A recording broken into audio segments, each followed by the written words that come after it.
across the UK, on DAB+, on your smart speaker, on your smart TV, and on your side. This is Talk.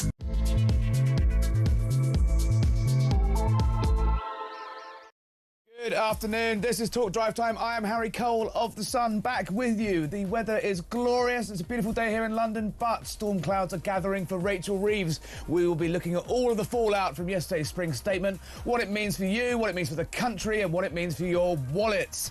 There's now a 50-50 chance, according to the pointy heads at the IFS, the Institute for Fiscal Studies, who say it's a coin toss whether Rachel Reeves will be back in October, coming for your taxes, your wages, your money once again. We'll get right into that. While meanwhile, across the pond, Donald Trump is sharpening his own axe of sorts. He's going to put 25% tariffs on cars, including Britain. So all those Range Rovers, those Aston Martins, they account for about 18% of British exports, car exports, all go to the United States. Will they be able to forge a deal? Will all of that sucking up by Keir Starmer and Rachel Reeves to Donald Trump come off? We will find out. And elsewhere, a victory for common sense. Is it surrender? Or is it victory for Just Stop Oil? Tarquin and his friends are hanging up their yellow jackets. They are refusing to ever protest again. I'll believe that when I see it. But what they're saying is Keir Starmer and Ed Miliband, old Red Ed, our favourite, has given them everything they want, so they don't need to protest anymore. What does that mean? Will they be back? I suspect they will. And wait for this one, the Sentencing Council. Remember them? Those guys that set the draft guidelines for judges on how to sentence people are saying, and actually, immigration crimes shouldn't get such a harsh sentence, which means we'll be unable to deport people convicted of them. I suspect that one's going to get the phones going. I want to hear from you. Let's see if I can get it right this week. 0344 499 1000. First time. Once again, they are applauding in the gallery. What would you cut? What would you do about sentencing? What would you do about Just Stop Oil? Give me a call or send me a voice note on the same number, 0344 499 1000, or text me 87222. Start your message with Talk. Get the conversation going. We've got a great lineup. We've got some great guests. Here we go. First of all, growth, the number one priority of this government. Rachel Reeves said it, Keir Starmer said it, and yet it's flatlining. Joining me is Ewan Stewart of the very appropriately named Growth Commission. Ewan, we saw the budget yesterday. Well, it wasn't a budget. We were not allowed to call it that. The spring statement. A budget with everything but tax rises. Growth was halved from 2% to 1%. We are bumping around at under 2% growth for the next 5 years. The number one priority of this government is growth. By any metric, they're failing, right? I think they are, I'm afraid. Britain has got a very major growth problem. The headline numbers actually exaggerate what the real position is. Why do I say that? I say that because actually what matters isn't the headline number, is growth per head of population, the per capita. And the population growth is getting bigger and bigger and bigger and bigger by the year. It is. And not from birth, from boats and from visas. Absolutely correct. So if you look at the last 5 years, per capita growth, per head growth has not increased at all. That is actually unprecedented in the 200-year history of this country. Never in British records has growth been so weak. And we've got to ask, why is that the case? But what I would say is I was very disappointed in Rachel Reeves' statement yesterday. What, dancing with tears in her eyes, putting a too positive gloss on it, or what was to be honest, I thought it was quite delusional. I mean, she talked about fixing the edifice, but actually she'd taken a very weak edifice and just made it a little bit weaker.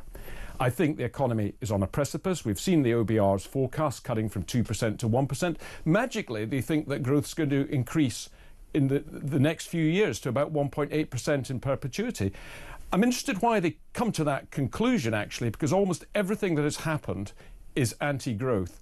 There were no further tax rises in this spring statement. This time, but... Yeah, and we'll come on to that, I'm sure. But what I would say is we are about to have the tax rises, national insurance and stamp duty and corporation tax kicking in the next few weeks.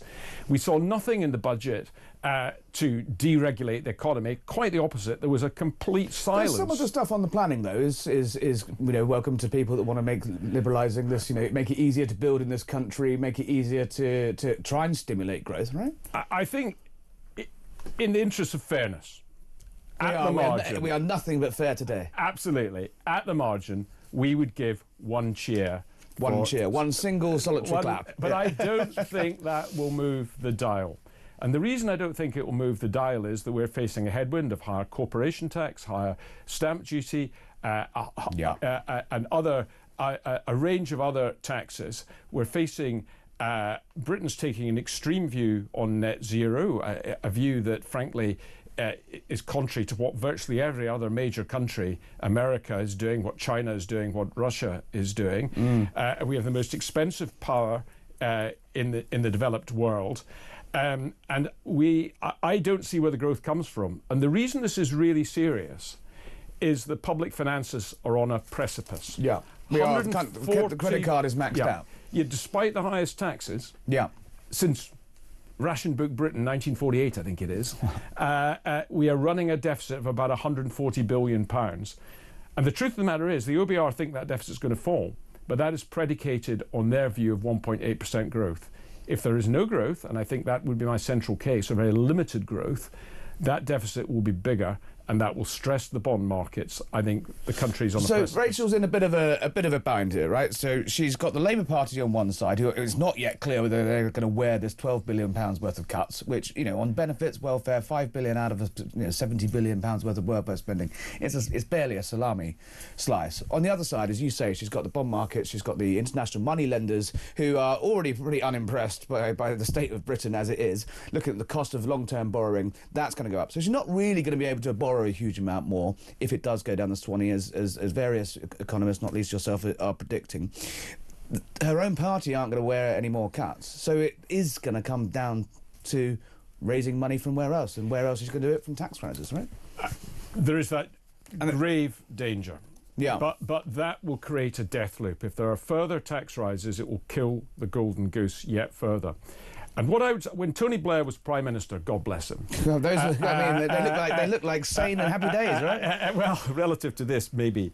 But the private sector was 2/3 of the economy.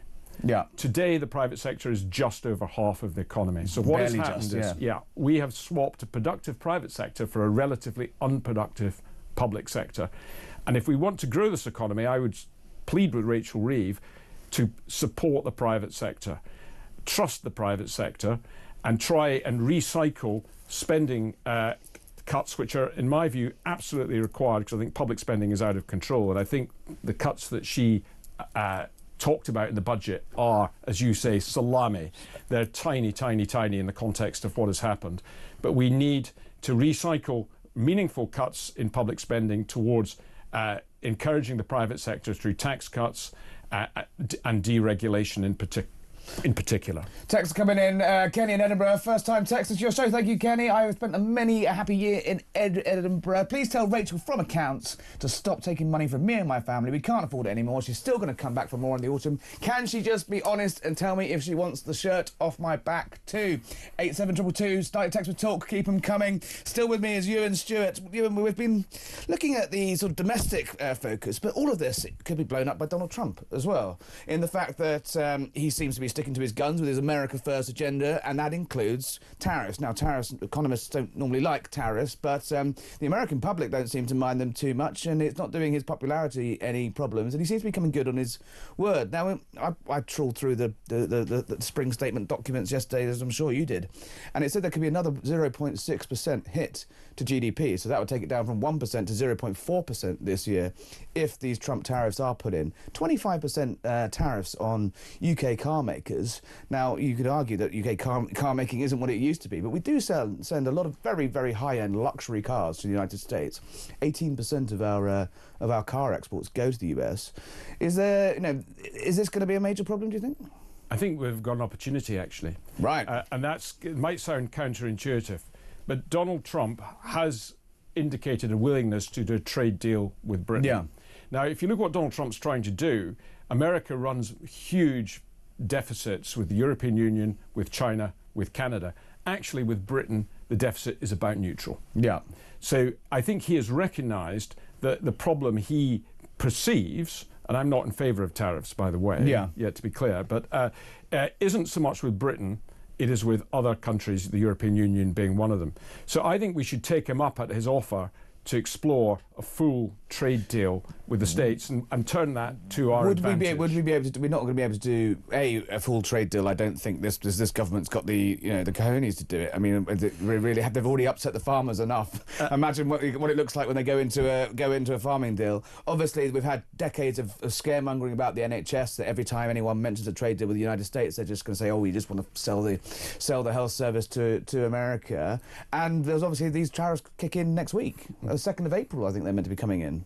So what can we do in the next week to avoid this pain, or is it going to be a longer-term plan? Yeah, what I thought was very interesting about Rachel Reeves' statement yesterday, spring statement yesterday, was that she blamed everyone but herself for these problems. So she talked in code about the geopolitical environment having changed. And there's some truth in that, of course. Instability abroad. Let's be quite clear why Britain is in trouble. It's not in trouble because there may or may not be a trade war with America. I hope there's not a trade war, to be clear. We're in trouble because we have taxed till the pips squeak. We've invested very heavily and very inefficiently in a public sector which is, by the government's own admission, actually less productive today than it was in 1997.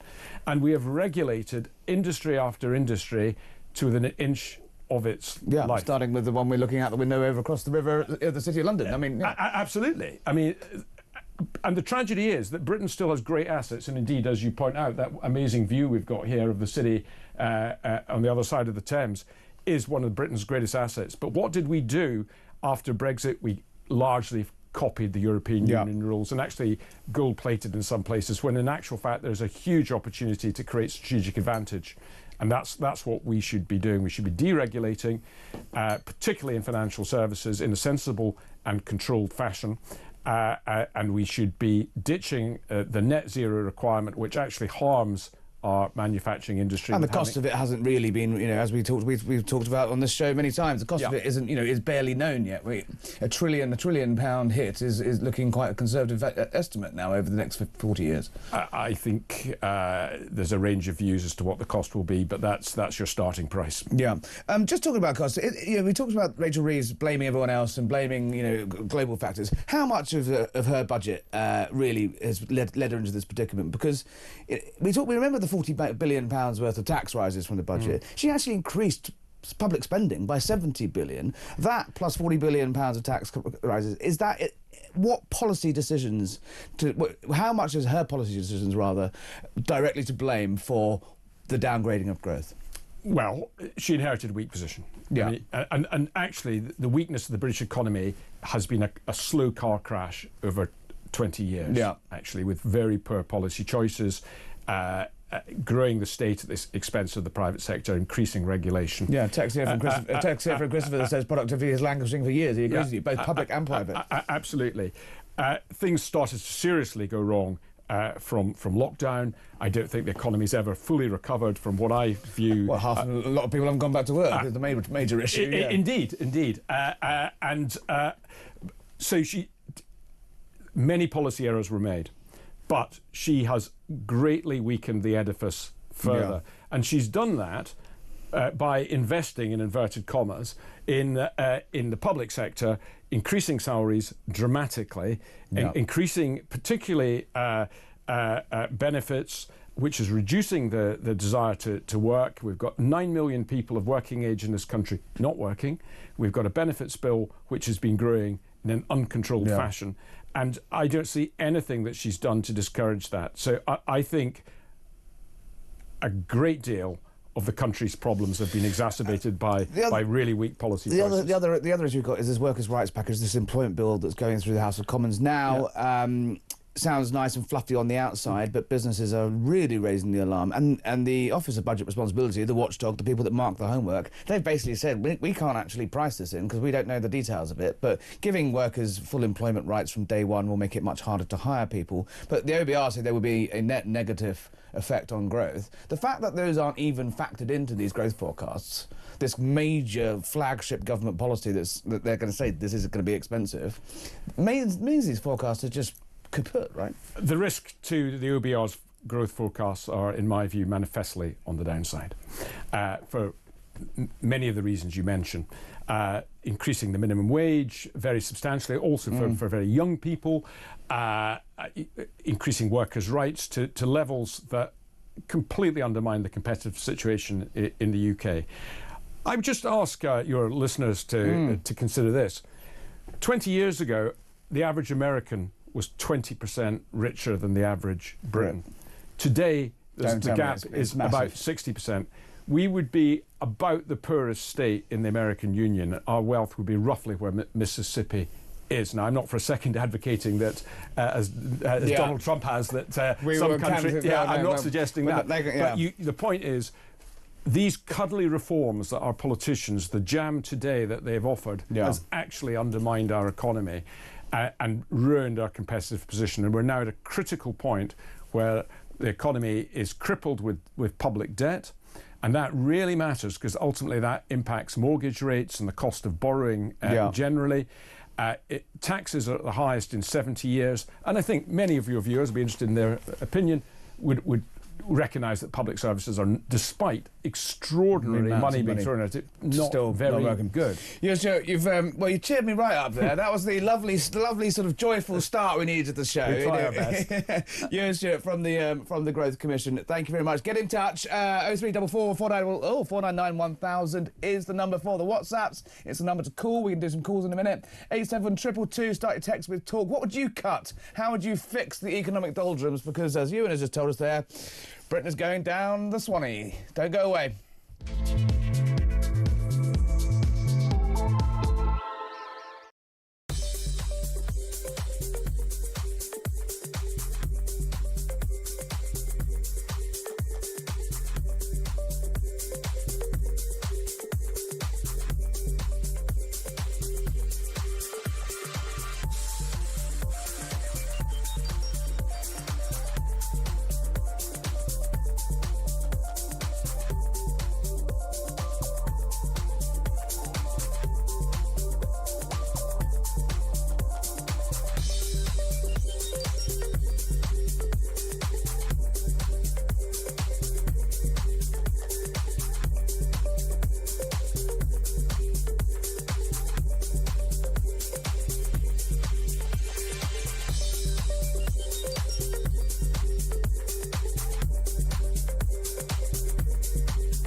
What does it say to you in hospitality?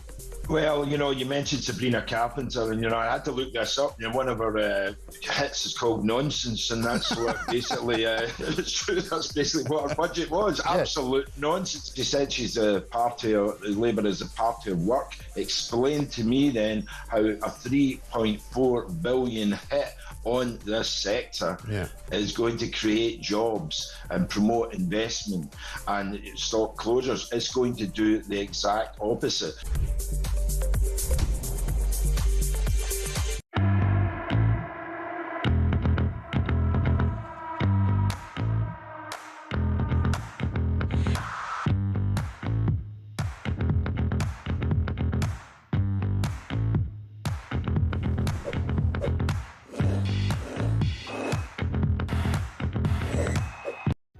Across the UK, on DAB+, on your smart speaker, on your smart TV, and on your side. This is Talk. Welcome back, Harry Cole from The Sun here on Talk Drive Time with a Sun colleague, our business editor, Ashley Armstrong. Ashley, we've had doom and gloom so far from you and Stuart from the Growth Commission. We've had doom and gloom this morning from the IFS, all the pointy heads, all of your best contacts, all the people you speak to every day as they plough through spreadsheets. Everyone's miserable. Can you please just give us give us your best bit of good news from today? Give us some good news. You know, in the office, I am the gloomster in chief. That is. Well, every time I walk past your desk, you just there's just red lights flashing on it and graphs going the wrong way. It's like something out of Wall Street or something. Yeah, that's exactly the vibe always. Green is good, but yeah, good news. Let's clamour for it. Next was one of the retail powerhouses that has now joined one of the elite clubs to make £1 billion in profit. £1 billion in profit. So only that's not bad. Only 3 retailers have ever done it before. M&S, Tesco, and then B&Q owner Kingfisher, when everybody was sprucing up their gardens. Absolutely, when all you could allowed to do in that. Yeah. Remember in lockdown when they reopened garden centres, and that's all you could do at the weekend was go to the garden centre. God, those were grim times. Text coming in. Another factor, Harry, is that low-wage economy businesses binged on cheap labour for years, and now that chicken is coming home to roost. Says Christopher. Keep text coming in. 87 no, I've lost it. I've lost it. 87222. Start your text with talk. 0344 99 1000 for the calls. Right, Ashley, I'm going to play you the clip. Okay. So it's really what on the point that Christopher was saying there about what are the government actually going to do to get out of this mess. And I have a sneaking suspicion that Philip Hammond, the former Chancellor, has let the cat out of the bag. Let's hear what he told our friends at Times Radio this morning. The only way to support a building boom will be through additional managed inward migration of construction workers. And I don't think that's probably something that the government wants to talk about. But if it's going to deliver economic growth through this route, and this frankly seems to be the only plan for economic growth that they've announced which has any credibility around it at the moment, then that is what's going to have to happen. Is throw open the borders. Blessed are the builders, more cheap migrant labour, which is what the Treasury have always wanted to do. Every time the growth's going down a bit, they sort of create fake growth by bringing in people, and bringing in cheaper work, cheaper builders, cheaper migrants, more visas, more economic growth. But it's not really economic growth, is it? Because it's not, as you and Stuart, our guest on before, it's not GDP per capita. It's not how rich individual people are. It's how rich the country is. And if you just keep making the country bigger and bigger and bigger and bigger, yes, you might artificially stimulate growth. Yeah. But that's the plan, isn't it? That's how they always end up doing. Yeah, and then also you kind of, a few years down the line, you also have the kind of bloated effect of kind of like the knock-on supporting all these kind of new workers that arrive as well. Yeah, I mean, we talked yesterday, in fact, about, how actually that construction and those housing reforms were the only bit of growth that they can pin themselves to, and yet they're already wildly ambitious. Most people in the industry don't believe that it's possible to. So they're going to hit.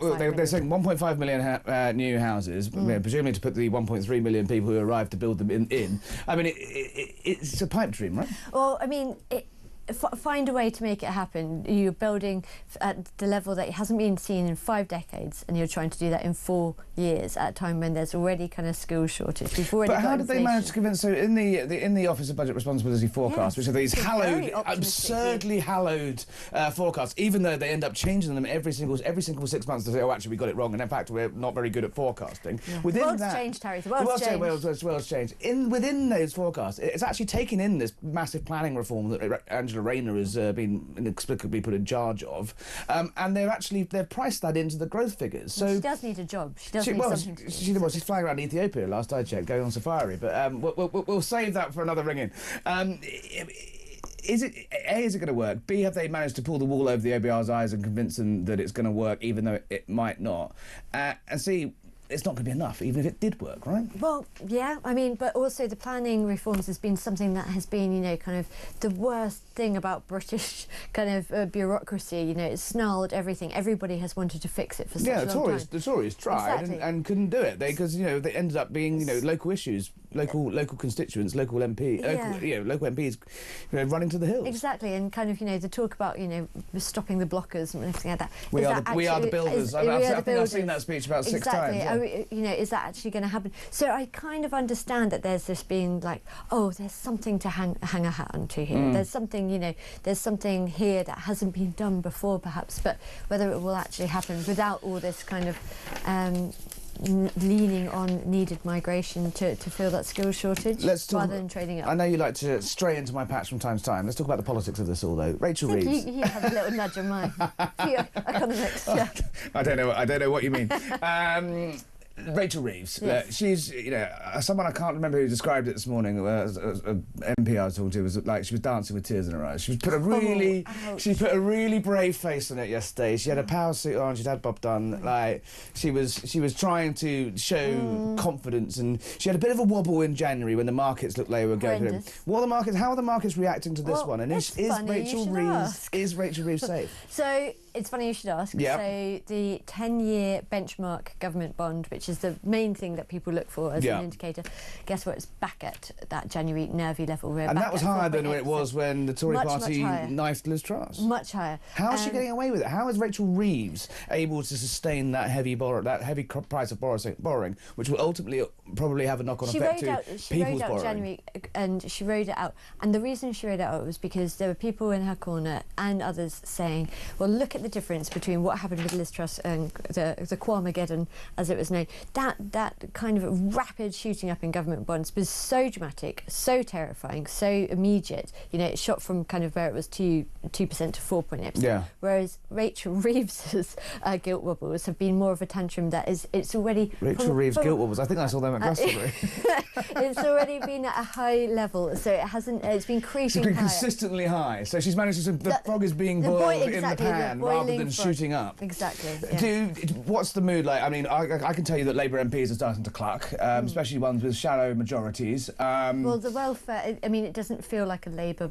No, I mean, a load of these people, do-gooding lefty types, didn't come into government to take an axe to the state, and they've been, wanging on about austerity. Yeah. I can't believe I said wanging on the radio, but I think I've got away with it. They've been screaming about austerity for years, and now they are the austerists. The austerists. Yeah, it's an interesting one in terms of kind of where they're going. I think what we're expecting now, and you've seen a few commentators calling it a holding pattern, right? Yeah. A spring statement holding pattern. You basically kind of did the bodge job of repairing your fiscal headroom, that buffer, back to where it was back in October. So this is just being kind of like a correction. It's a doom loop, though, isn't it? Because she had £10 billion of headroom for the last budget. That's gone. She's now fixed that with the 12 billion quid's worth of cuts. And then, does anyone really credibly believe that come October we're not going to be in exactly the same scenario or worse, where she's going to have to... There's been no I'm more... trying to be optimistic. I know, you had me at next, but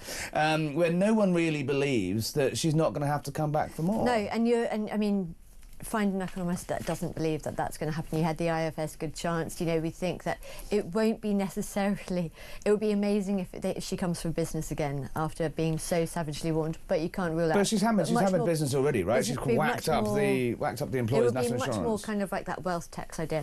Pensioners on the cards, that kind of idea. Well, good luck taking on. I mean, that is a brave. Well, she's already tried to take on the farmers. She took away their coal allowance, and now she's it's. Coal allowance. I've gone for a more retro, the winter fuel payments. Nostalgic. Yeah, I've gone for more nostalgic. Let me on it. It's part of my net zero drive. But I mean, that's going to be a brave politician that goes after the triple lock, right? Yeah. The thing's a sacred cow for a reason. But what's more sacred to her, right? Like, is it her fiscal stability that she pinned her whole run-up to the election on, or is it actually just... Do you think she'll eventually just have to break those fiscal rules and say, soz? It's quite hard to see how she remains intact and breaks that. That is Rachel Reeves. I mean, if you cut her open, she's fiscal. There doesn't seem to be a cigarette paper between her and Keir Starmer at the moment. He's basically outsourced his entire economic policy to her. So, can you imagine him maybe sort of starting to flex his muscles a little bit, or? I think you will know far better than I, given your brief. But I mean, it feels like he's doing very well on the foreign affairs stage, like much better than anybody else. We will discuss that later. We will discuss that. You're going to set fire to the phone now. Keir Starmer is doing very well, says Ashley Armstrong. I meant he's got there might be other things to keep his attention. Oh, it's coming in already. Stephen says, great guest. Ewan is a great guest. That's what a real economist looks and sounds like. Thank you, Steve. Thank you, Stephen. You really led that into making me think that was about me. Great Ashley guest. Armstrong. This one, disappointing. Ashley Armstrong, get downstairs to your Bloomberg terminal that is glowing red with debt and crisis. is. Keep the text coming in, 8722. We're going to go on a completely different direction after break because we've done too much doom and gloom. So let's talk about hippies. Don't go away.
Across the UK, on DAB+, on your smart speaker, on your smart TV, and on your side.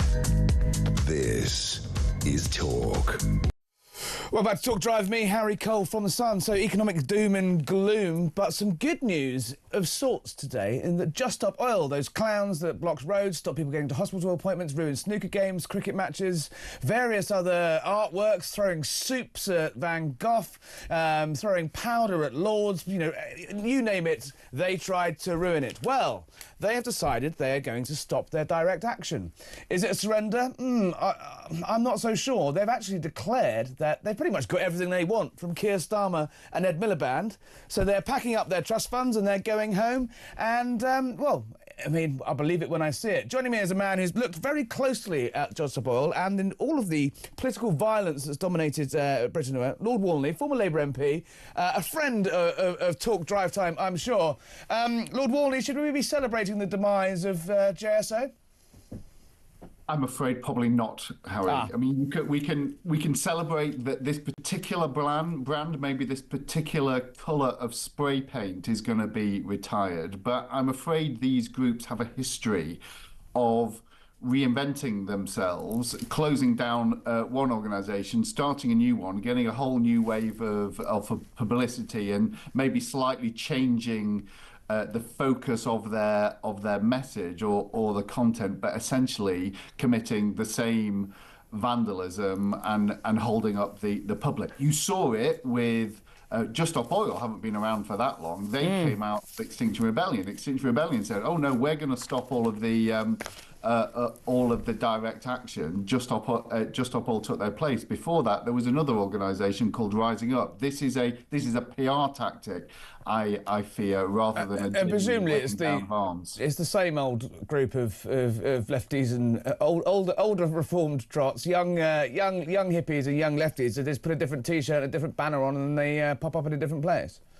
Yeah, exactly. And if you look carefully at what they've said today, of course, they want to get some extra publicity to go out with what they see as a bang. And they even talk about there's going to be a new resistance movement. And sounds a little bit sinister, that. Well, no, exactly. And much of this is, and my work and research into this showed that there are deep connections, but in terms of personnel, in terms of ideology, that run through far left extreme protest group, and the leaders of these organisations are very smart people. They know how to run communication campaigns. Yeah. They are attuned to whether some messages are seeming to become old. You saw actually that when for a while environmental protest was taking a backseat to the pro-Gaza Palestine protests, all of these organizations popped up and said, oh no, actually we're with Palestine, and there's a link between Palestine campaigning and Green campaigning to try to draw people the back sort of rent a crowd, change the placard each Saturday, change the T-shirt, but it's the same old faces, is what you're suggesting, really. Yeah, absolutely. There are guiding minds behind this. I think a commonality of ideology. And I would love to say, I think we're going to see a big downturn in the kind of direct action which has made the lives of so many of your watchers and listeners a misery, but I'll be really surprised if that's what happens. So JSO, in a particularly grand press release out announcing their exit stage, far left. One of the most, they've called themselves one of the most successful civil resistance campaigns in recent history. Do you think that's fair? Are they? You seem to be suggesting that they're just sort of, they're just rebranding for the awkward second album rather than actually. Have they been the most successful resistance campaign in recent history, and have they just got what they want from the government? No, I don't think it is. I don't think it's right that they can claim credit. I have concerns with some of the decisions that have been taken in and around the North Sea and what that will mean for the UK's energy resilience. But to be clear, that comes because we have a secretary, an energy secretary, who has long held a difference of view on these matters from the last government. I mean, I think it would be unfair on Ed Miliband to suggest that he's been swayed by the militancy of Just Stop Oil. He just can't believe his stuff. I mean, I'll let you get that one, but I don't think unfair on Ed Miliband is much something you hear about much on this network. 4.4 billion barrels of oil, Just Stop Oil boasting that they've kept in the ground.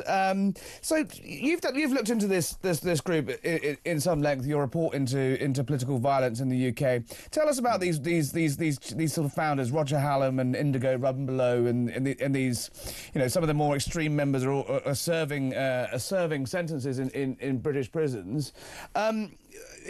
You don't seem confident that we've seen the last of them, and just give a bit more of a flavour of what these characters are actually like. Yeah, you're right to point to Roger Hallam in particular, because he has been a common strand through all of these organisations. Rising Up, Extinction Rebellion, Just Stop Oil, and I'm sure he will have a hand in whatever comes next. And he's currently serving a prison sentence for conspiring to block the M25. Him and other people convicted of that, they called themselves, I mean, quite flatteringly, really, the Lord Walney 16. They were trying to suggest they'd been stitched up. But I mean, most people will agree will be on Lord Walney's side rather than the 16 side. These people should have had the book thrown at them, right? Well, I mean, the public opinion and polling that I did for my review is really striking. Won't come as a surprise to you, but by a margin of about 9-1. People think that this kind of approach is totally wrong. But you've got Roger Hallam and people around that who basically have an idea of the way to change the course of government action on an issue like this is not necessarily to win a majority in Parliament or even a majority of public opinion. Yeah. It's basically to make yourself such a massive nuisance, to cause a level of disruption and intimidation that the government of the day go, you know what, okay, just leave us alone. Dominate the space and make noise. Lord Warney, you are an expert on this stuff. I mean, obviously we hear a lot about the various threats to this country, the rise of the far right in particular. Do you think for too long that we've taken our eye off the ball of the hard left, of the far left, given what we see almost every Saturday in city centres in the United Kingdom, across the country, with protests against Israel, obviously the rise in direct and extreme action from the climate groups. Have we been too soft for too long? Yeah, and that was a key message from the review that I delivered to the government, which ironically was published just 24 hours before the election was called. But it was that, yes, look, the far right is a far greater violent threat to individuals, and much greater than both of those is Islamist violence. However, we have for many years now underestimated the way in which our country can be undermined by the organised far left, who look at those scenes against our values of democracy and can be aided by hostile states in doing so. So this extreme protest movement is absolutely part of that, which is why we need a strong response against it. Lord Warney, former Labour MP, counter-extremism expert, thank you for joining us on Talk Drive. I think we've got Tracy in Northampton. Tracy, you there? Hello, my darling. I'm just watching you on the telly. Oh, good. And I've just seen these protests of these people with Stop Oil, okay? What they've done, they've graffitied everything. Good luck to them, right? They're doing something about what they believe in. Why can't we? You think it's criminal? I mean, committing criminal damage and inflicting, chaos on other people. That's not really fair, is it? They're being noticed. Why can't we do this about the immigrants?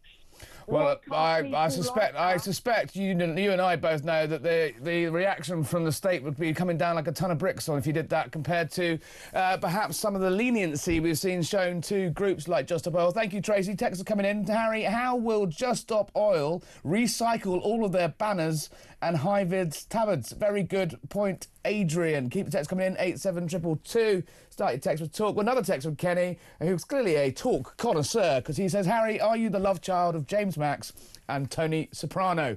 Right, don't go away. We'll have a look at what's going on in America after this.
£7 million that he's just spent on his house. And I just couldn't believe that. I couldn't believe you could spend £7 million on your house if you're not if you're not Putin, you know? So that's incredible to me. But we've got to remember... That's his parliamentary house, by the way. We should point out that's his official residence, which when he got this exalted position, as you say, he ordered £7 million worth of renovation.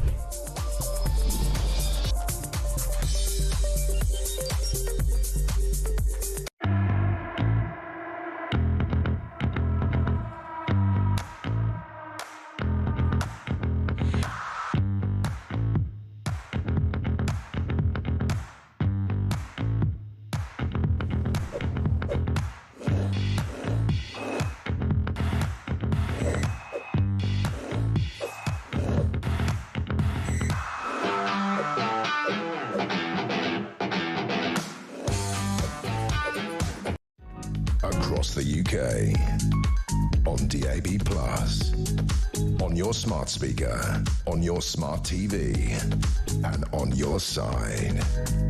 This is Talk.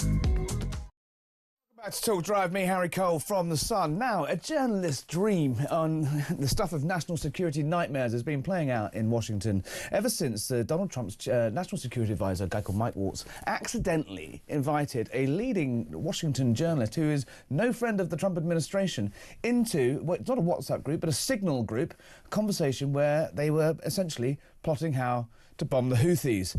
Now, like all good journalists, Jeffrey Goldberg, he sat there very quietly, watched the whole thing play out, waited for a little while, and then published the whole lot. The Trump administration say it's a witch hunt, it's all an attack, they're a failed journalist, they're a failed magazine, all of that jazz. But it's opened up a massive debate about national security and whether the new administration in Washington are a bunch of chances or, you know, perhaps there's no problem with discussing plans, war plans or attack plans as they are, on an open WhatsApp group with a load of, well, journalists. Joining me now is a journalist from Washington, Tom Rogan, who sadly wasn't in the WhatsApp group, but I suspect if he was, he would have come straight to the Washington Examiner, where he works, and done exactly the same as Jeffrey Goldberg. Is that right, Tom?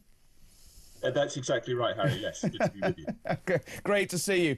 Just fill us in. How's it playing out? Obviously, the initial story was sort of almost greeted in some parts by some humour, and it's become a sort of big sort of internet meme. People are laughing at it, but there is a serious point to this story as well, right? There is, and I think the key issue now for the Trump administration is that so many senior officials were in this group, frankly, talking about, particularly Pete Hegseth, the defense secretary, things that were, top secret classified. And they are refusing to admit that. They are saying there was nothing classified in the content of the messages, which beggars belief based on the standards of how things are classified in the United States and would be, frankly, in any other country. And one specific example of why at least a significant portion of this chat was classified is that it included, from Pete Hegseth, the launch times of F-18 fighter jets off aircraft carriers, their general target set, including individuals, and sort of this timeline of things, which at a minimum would allow the Houthis, were they in possession of this information, or the Russians, who could then provide it to the Houthis to, activate their air defense networks, turn on their radar, get everyone hidden, and essentially either mitigate their vulnerability to attack or shoot down an American manned aircraft. Did it have the targets in it, or was it just, the targets sort of pretty limited, that they'd take a pretty good punt and realise that actually incoming, so to speak? Incoming, but including, specific individual. I mean, when we didn't have the name, but we had the, terrorist leader. So if you're the Houthis, you would know, okay, any potential leader, let's move location or get underground. And the basic thing, if you know what time jets are taking off, then you can probably anticipate, based on previous, examples of the US, military F-18s drones coming in, because the Houthis have radar and anti-air missile systems, including a system. I can't think where they got those from. Does it start with I and end in Ran?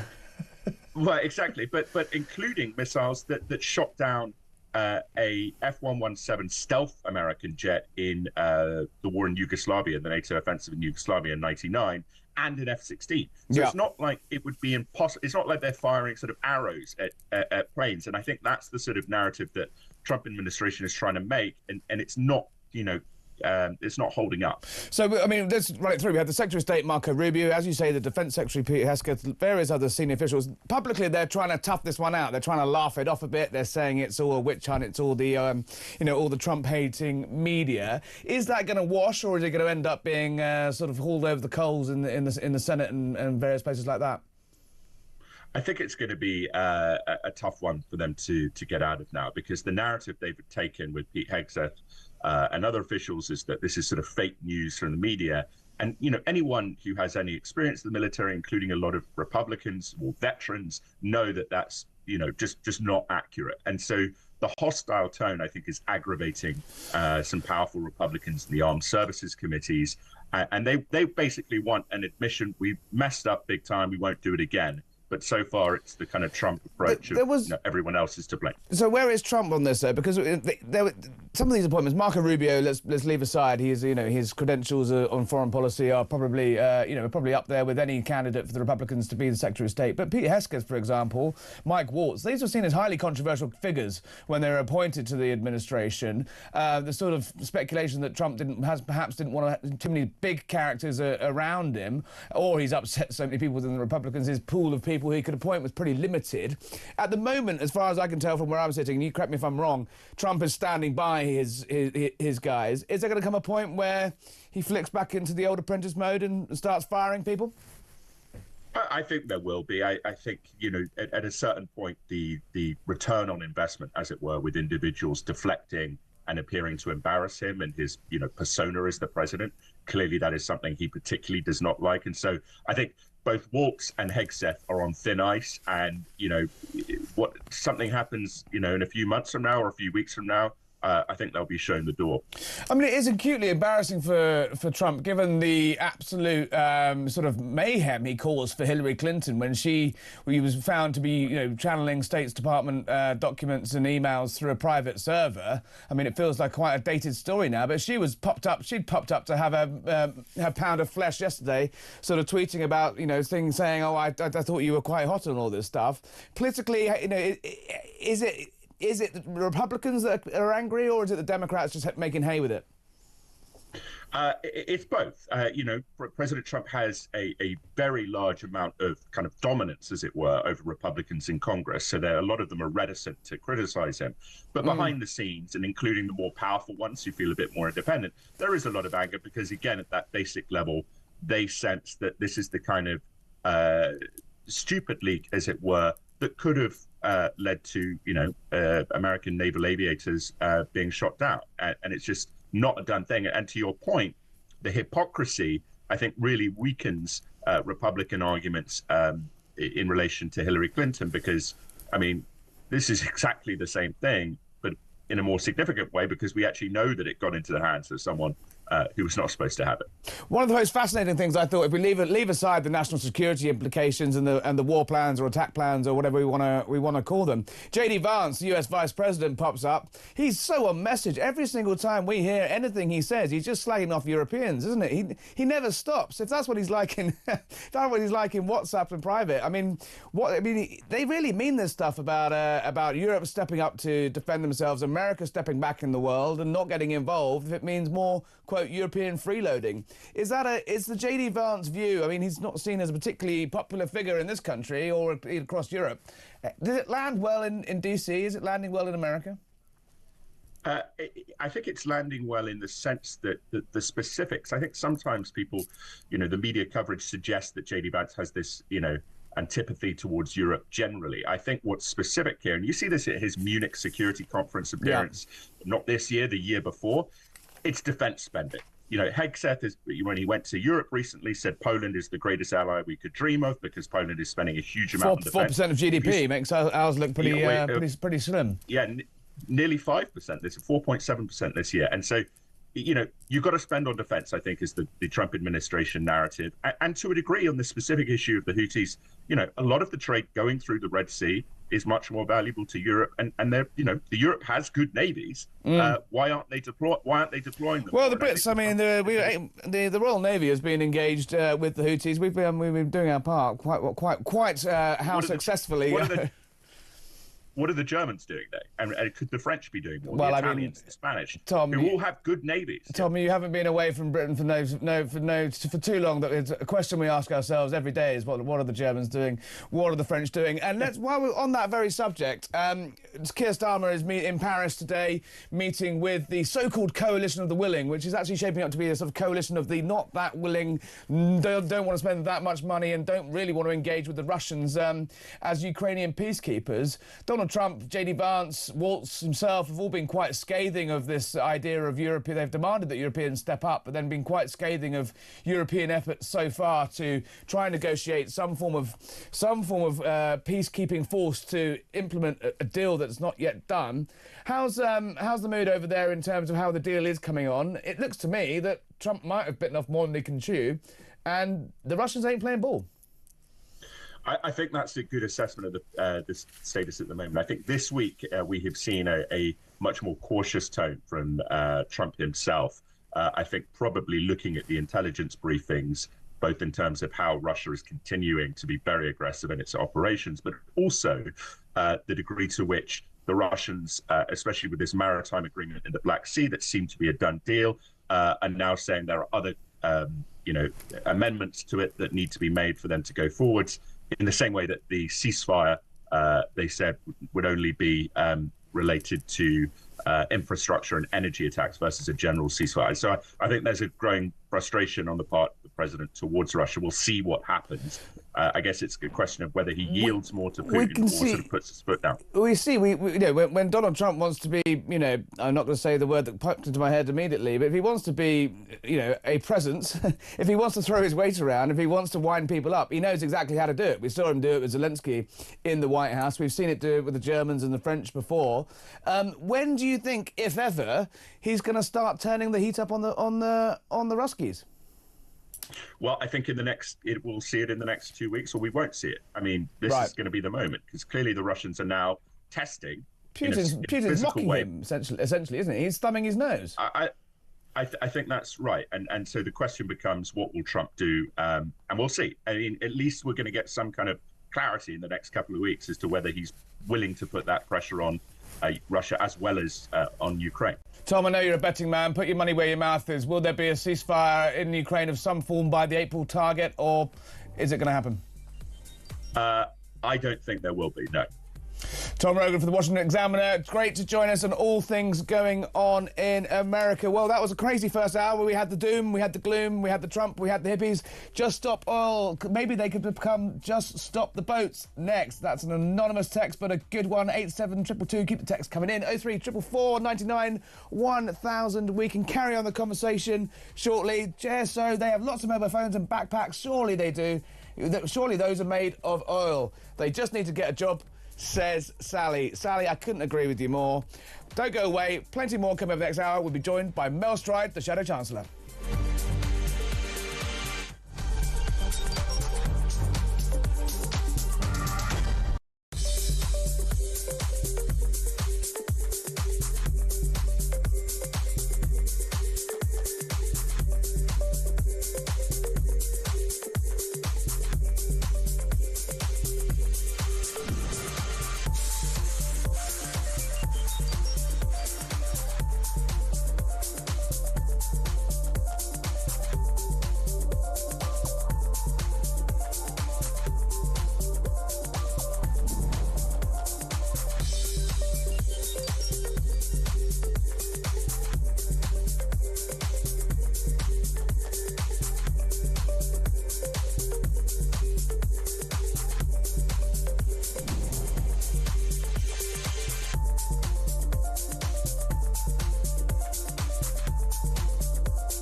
the UK. On DAB+, on your smart speaker, on your smart TV, and on your side. This is Talk.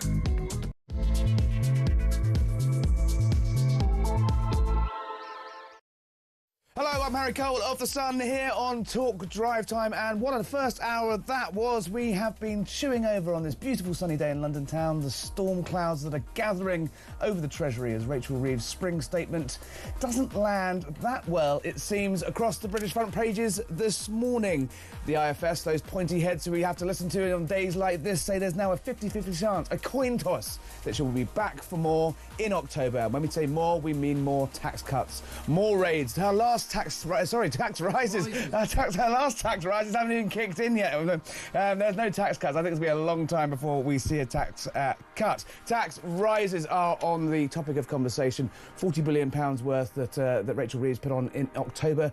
£25 billion of those on business will be kicking in next week. That is going to hurt. And all the while, we've got the threat of Donald Trump, those 25% car tariffs he's not just threatened, he's announced will hit 18% of British car exports. All those nice Range Rovers, all those Aston Martins we sell to rich Americans, they are going to be taxed.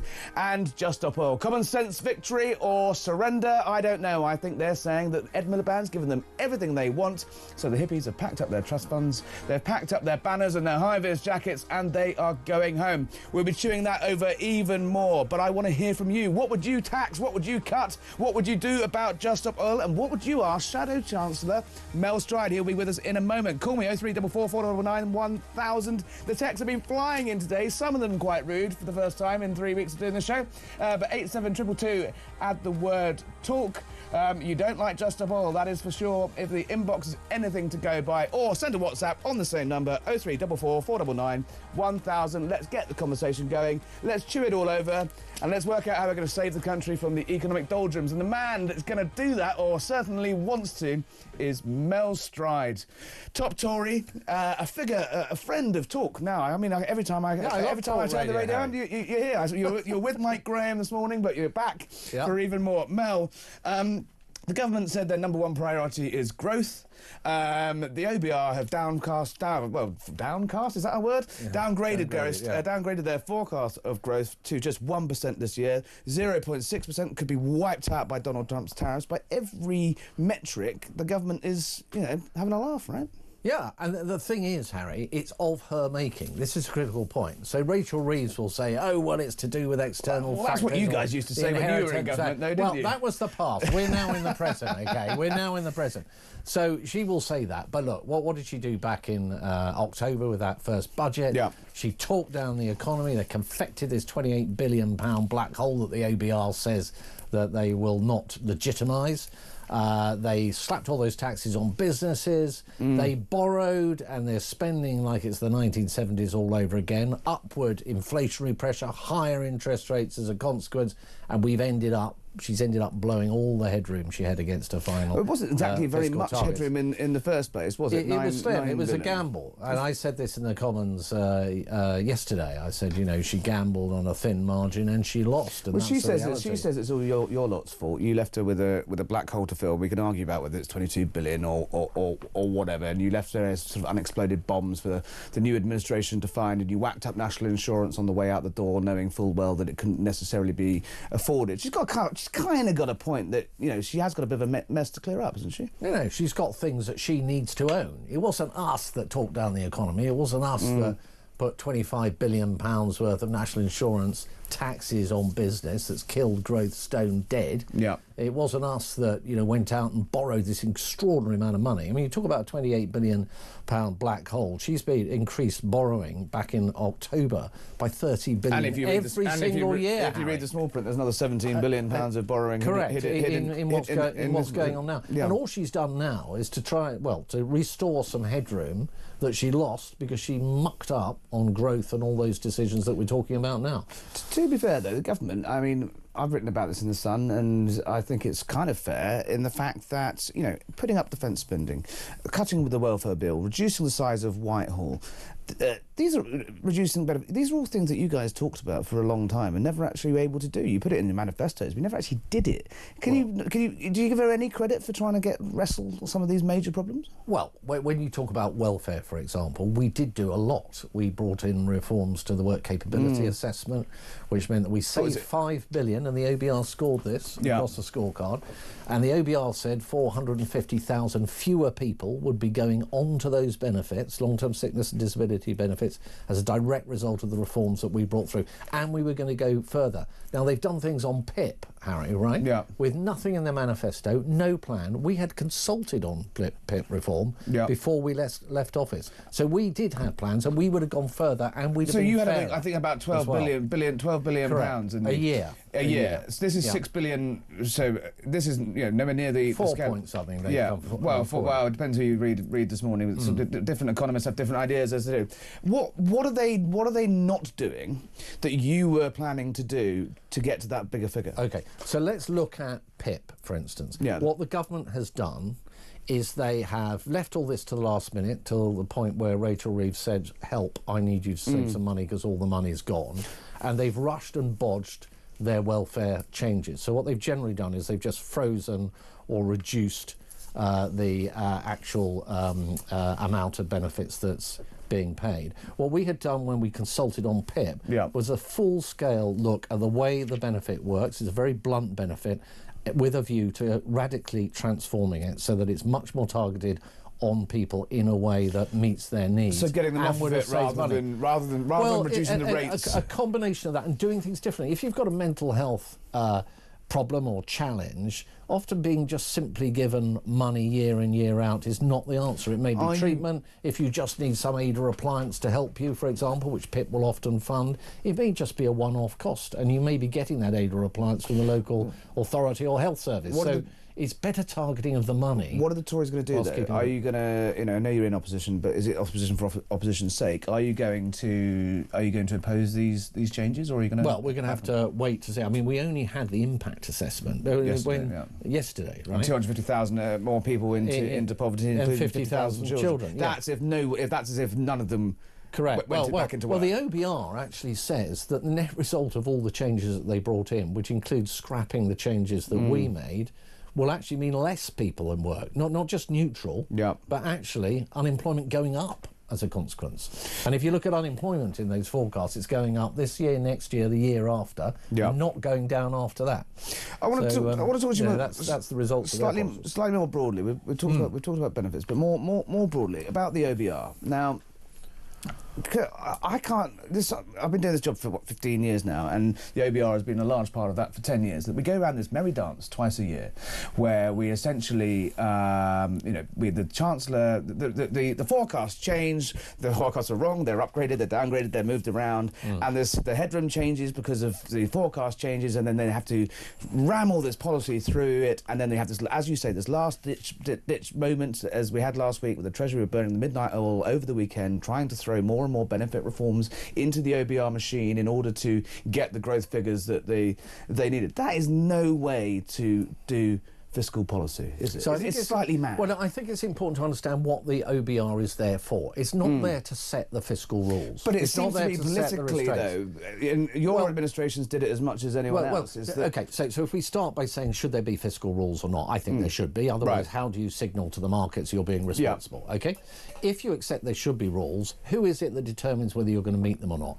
I would strongly suggest that if we didn't have the OBR today and it was left to the Treasury, we would all be saying, do you know what? Not only has she tanked the economy, but she's even marking her own homework. Yeah. And the markets would be very, very wary of that. I think one can look at the OBR, look at reforming it and so on, but I'm not sure.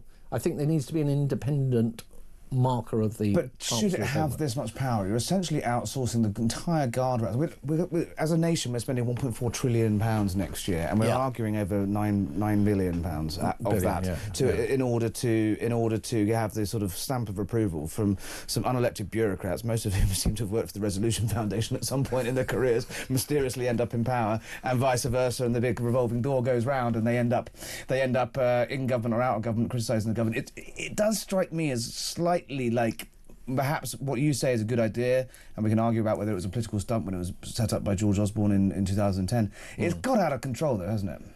No, I don't think it's got out of control, but I think there are questions to ask about, for example, how they score certain economic interventions. And very interestingly, actually, they have given the government some growth on the back of supply-side reforms around planning. Exactly. So I think there are big questions to ask about the way they model things and so on. Yeah. But I don't think you can get away from the fact that somebody or some organisation or group of people have to basically say these targets are going to be met or they're not. Now, in the absence of it being the OBR or somebody that's independent of the Treasury, and that's what we had before, it is the Treasury. So do you trust Rachel Reeves to say, or Liz Truss, you might say, or whoever it may be, or might it be better to say, look, do we have to do this every 6 months though, and do we? And is there a serious issue with the OBR's forecasting? Because it seems to me they changed their numbers, and I know it's not an exact science or indeed a science, but it does seem to me that we're sort of into this loop of every 6 months having to adjust. Could he not do it once a year or so there is twice a parliament? There's a legal requirement under the OBR's charter to produce two sets of forecasts. That could be changed. That's true. And that's what Liz Truss tried to avoid. It could be changed. In an ideal world, you'd have a stable economy in which things weren't moving around for the worse. Well, I'm not sure that's. And I think we're a little way away from that. Well, that's my point. So, unfortunately, where we are at the moment is it's only taken this government 6 months to make a complete 265 days, which is what I think 4 Liz Trusses by my maths. Whatever it may be, Harry, you follow these things closely, I know. But, And something else I want to talk about, something else that's ground my gears today. Your old mate, Philip Hammond, former Chancellor. Let's have a listen to what he had to say on Times Radio this morning. The only way to support a building boom will be through additional managed inward migration of construction workers. And I don't think that's probably something that the government wants to talk about. But if it's going to deliver economic growth through this route, and this frankly seems to be the only plan for economic growth that they've announced which has any credibility around it at the moment, then that is what's going to have to happen. Philip Hammond there basically saying the things you're talking about, the good things the government are doing, the supply side reforms, building reforms and planning reforms, is going to require a massive amount of construction workers, which the country doesn't have. He's let the cat out of the bag there, hasn't he? What we've got to do is we've got to invest in our own people. But and to meet their targets in the next 3 years, can you train enough brickies and construction workers? They tell us, they're spending these 600 million, is it, for 60,000 of these skilled workers in order to make that happen. But you were former DWP secretary. Do you think it can happen in that time? I think that's a real challenge, but what I think has made it a double challenge is slapping taxes on businesses. So if you're going to ramp up national insurance on the one hand, making it harder for people to make money and create employment at the same time as saying you desperately need people and need to train them up. That's an equation that doesn't add up. Do you agree with Philip Hammond? Is your own side saying that he's a Tory? He's saying that there's the classic Treasury view of when in doubt, yank the lever of smart immigration. No, we have to move. So he's wrong. Well, we have to move well away from a world in which simply, and get back to the OBR, because they always score net migration quite readily and freely, where that is the solution and we reach for that lever. We are going to have to get net migration down very substantially. It's already coming down because of the visa reforms and some of the reforms we brought in. But we are going to have to, and this is the, if you like, the mission of us in opposition over the next 3 or 4 years, is to come up with a very clear plan as to how we're going to make sure we have that skilled domestic workforce that is going to take up those opportunities. We're a long way away from election, though. Isn't the obvious thing that's going to happen, which is the same thing that always happened? It happened after COVID, and we can see it happening again now. That the Treasury will essentially get to the Chancellor and say, you need to go to the Migration Advisory Council. We need these people and these people and these people, these people. He gives you a sweet artificial boost in GDP. It gets growth going, but GDP per capita stays where it is now. I think the public. Surely that's what's going to happen. The public's appetite. Well, if that's what they do, then they will be called out for it, not least by us. And I think the public's appetite for endless migration simply to plug gaps in the labour market. What are the Tories going to do at that level? Well, we have made it very clear, and Kemi has made it very clear, that we are going to have a policy that will be getting those numbers down very substantially and moving on from the days of relying on net migration in that way. We do need to look at the whole skills area, the whole higher education area, actually, as well. Do you agree with Kemi that the last government of which you served got this badly wrong?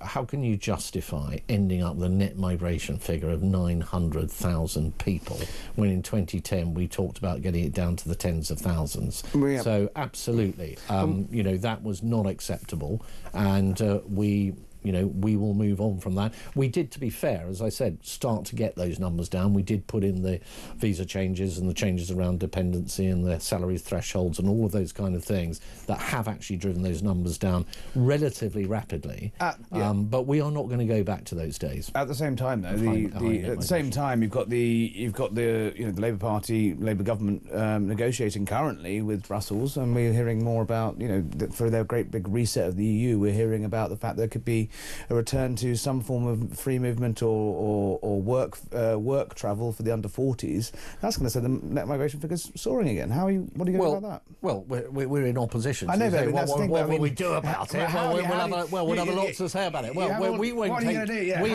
How are we going to do it with our 121 MPs in that House of Commons? Look. The reality is, we are very clear as to where the dividing lines are here. Things that lean into, a pseudo rejoining the customs union or the single market or whatever, are a red line for us, and we've always been very clear about that. We've been very clear about getting the net migration numbers down, and we've been very clear about us needing to now do the deep thinking around how we make sure that we have a fully skilled up workforce here in the UK to take on those jobs. Big opportunities there for us going forward. You know how hard that is to do, though. You guys have the scars on your back for 14 years of trying to do that stuff. I'm out of time ever since 2016, ever since Brexit, ever since for as long as I can remember, we've talked about upskilling and homegrown talent and reducing net migration by training people. It didn't happen under you guys, so. I mean, anyone listening really credibly believe the government you couldn't do it? I think we did have great success in reforming and rolling out apprenticeships, for example, and I think particularly in the David Cameron government and Rob Halfon and people like that did incredible work in making that happen. So I don't think we should say it's a completely blank space at all.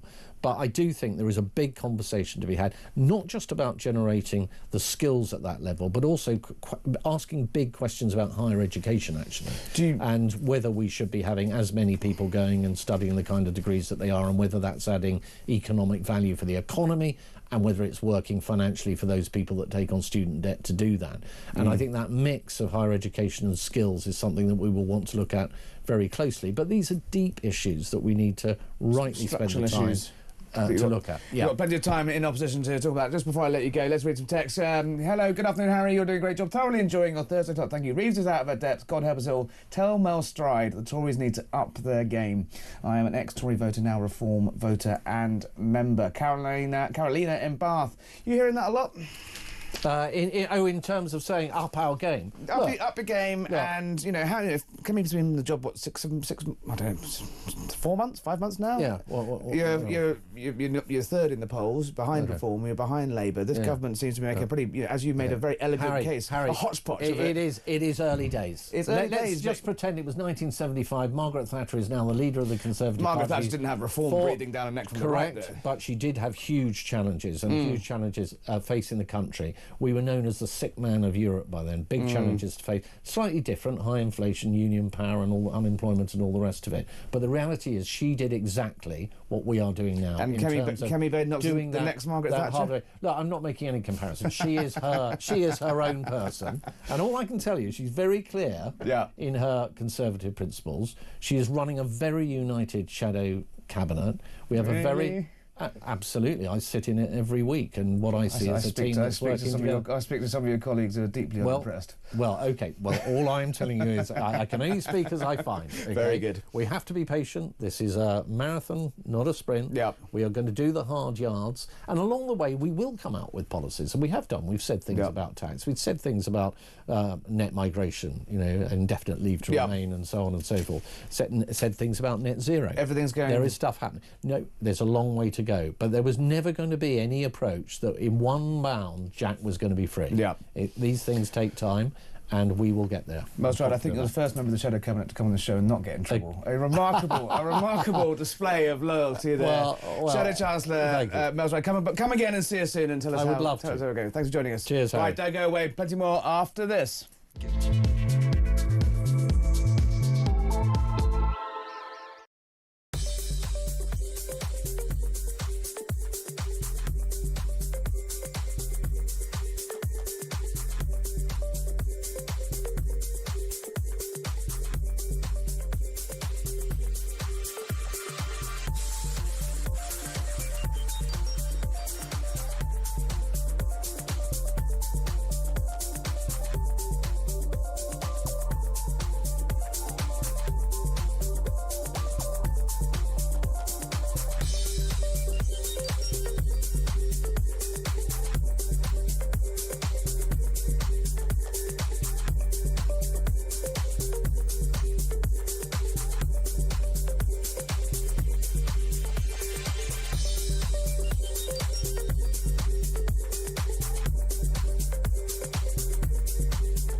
Hugely divisive on the backbenches. They'd be hugely divisive in terms of the other measures they're going to take, such as trying to thin out the civil service, which the unions are already pushing back on, and the unions who fund the Labour Party. And I think the Cabinet itself in the last Parliament received about £500,000 in donations directly to those Cabinet ministers.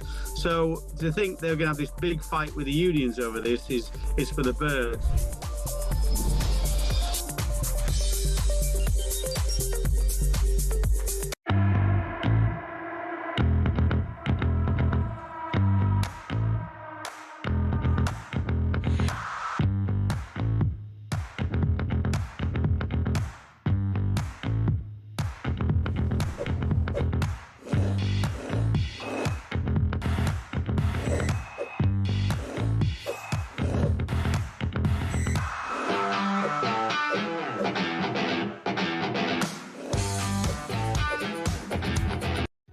Across the UK, on DAB+, on your smart speaker, on your smart TV, and on your side. This is Talk. Welcome back to Talk Drive with me, Harry Cole from The Sun. Texts are flying in after Mel Stride there, the Shadow Chancellor. It's astonishing listening to Mel Stride. He's one of the many Tories to come on Talk since the election, and all they say is the same, that they did personally brilliant, had great policies and failed at nothing. They are in denial, says Michael. I've been asking you about what taxes you would cut. Jeremy in West Sussex says, I can think of a tax that might, he wants to increase taxes. It might be popular and environmentally friendly. Just put 1 penny on every item of unsolicited mail that clogs up our mailboxes. It raises money and it saves paper, and it could even fuel delivery vehicles. What do you think? What do we think about that, Jeremy in West Sussex? Thank you for that.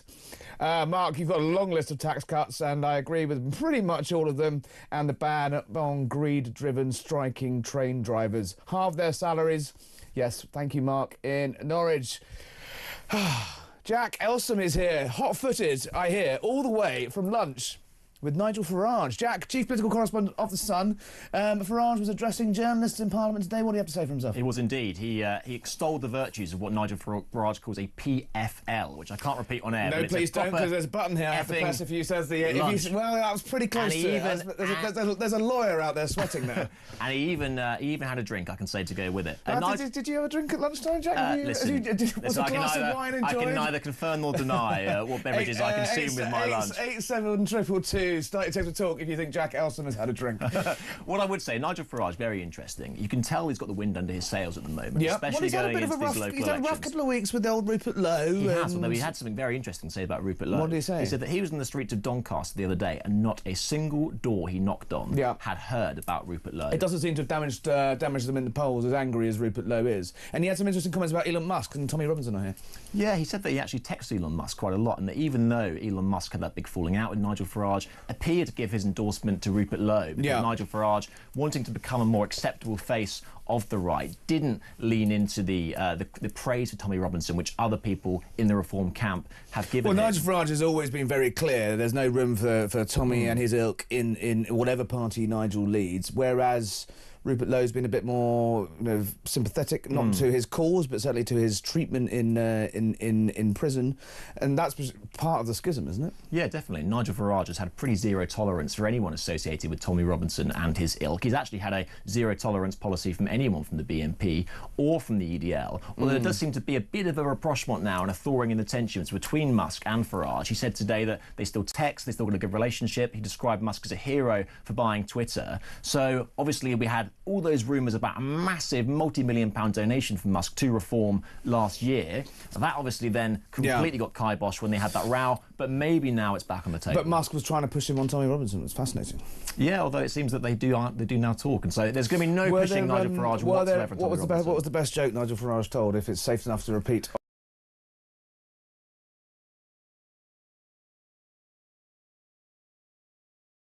That most there it is. I think that's a family-friendly word. We'll let Ryan make the verdict on that one. But he was very rude about a lot of people in the party. He called Keir Starmer a decent man, but out of his depth. Although for Kemi Badenoch, he seemed to have a pretty visceral loathing and said that there's going to be absolutely no pact with the Tories because, in his words, they betrayed Britain. It's not in his gift. It's not in the Tories' gift for a pact. We keep talking about the Tories. Will there be a pact? It's up to Farage whether there's a pact or not, right? Oh, totally. Totally, because he's got all the momentum at the moment, and if he can convert the air war and the big poll lead, which he's managed to open up over the Tories, into actual electoral success on the ground in the local elections, then the Tories are going to be very worried. Nigel Farage, who I think is one of the best predictors in modern politics, made the prediction that on May the 1st, after those local elections, if the Tories do badly, their polling will fall off a cliff and there'll be no way back for them.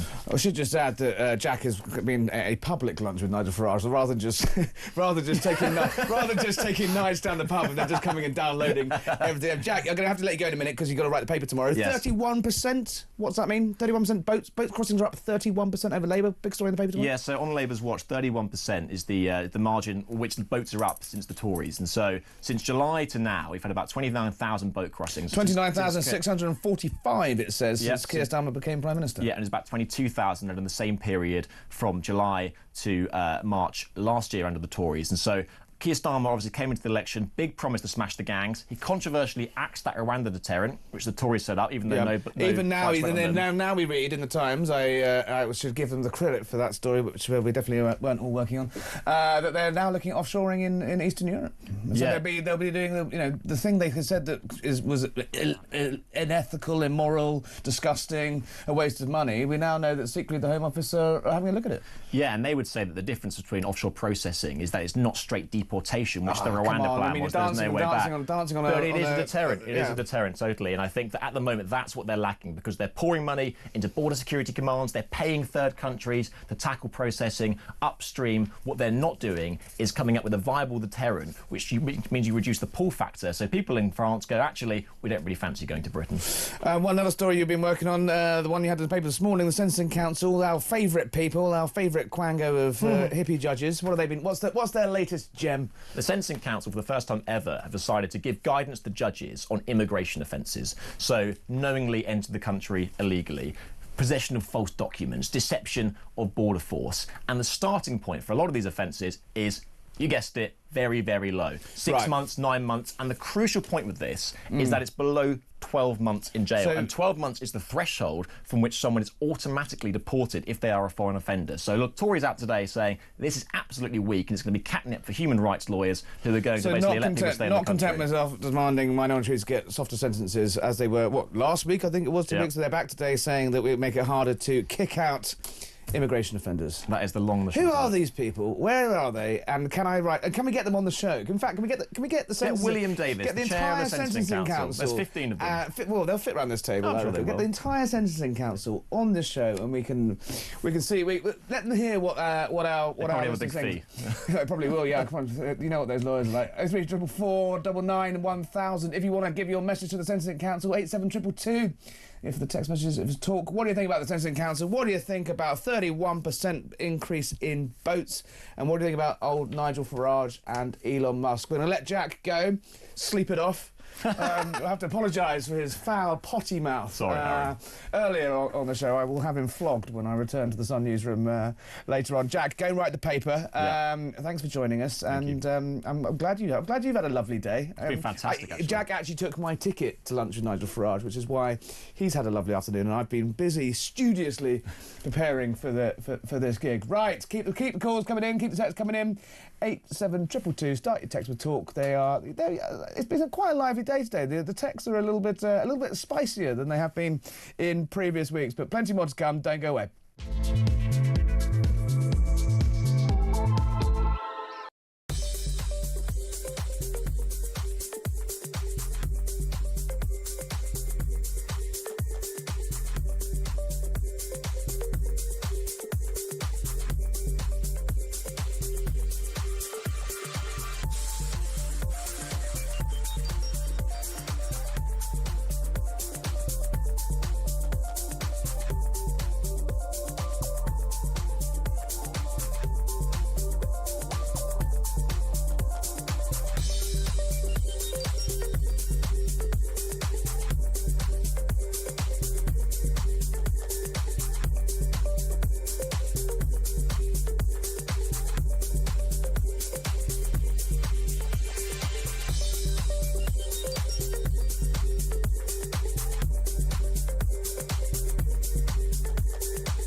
Across the UK, on DAB+, on your smart speaker, on your smart TV, and on your side.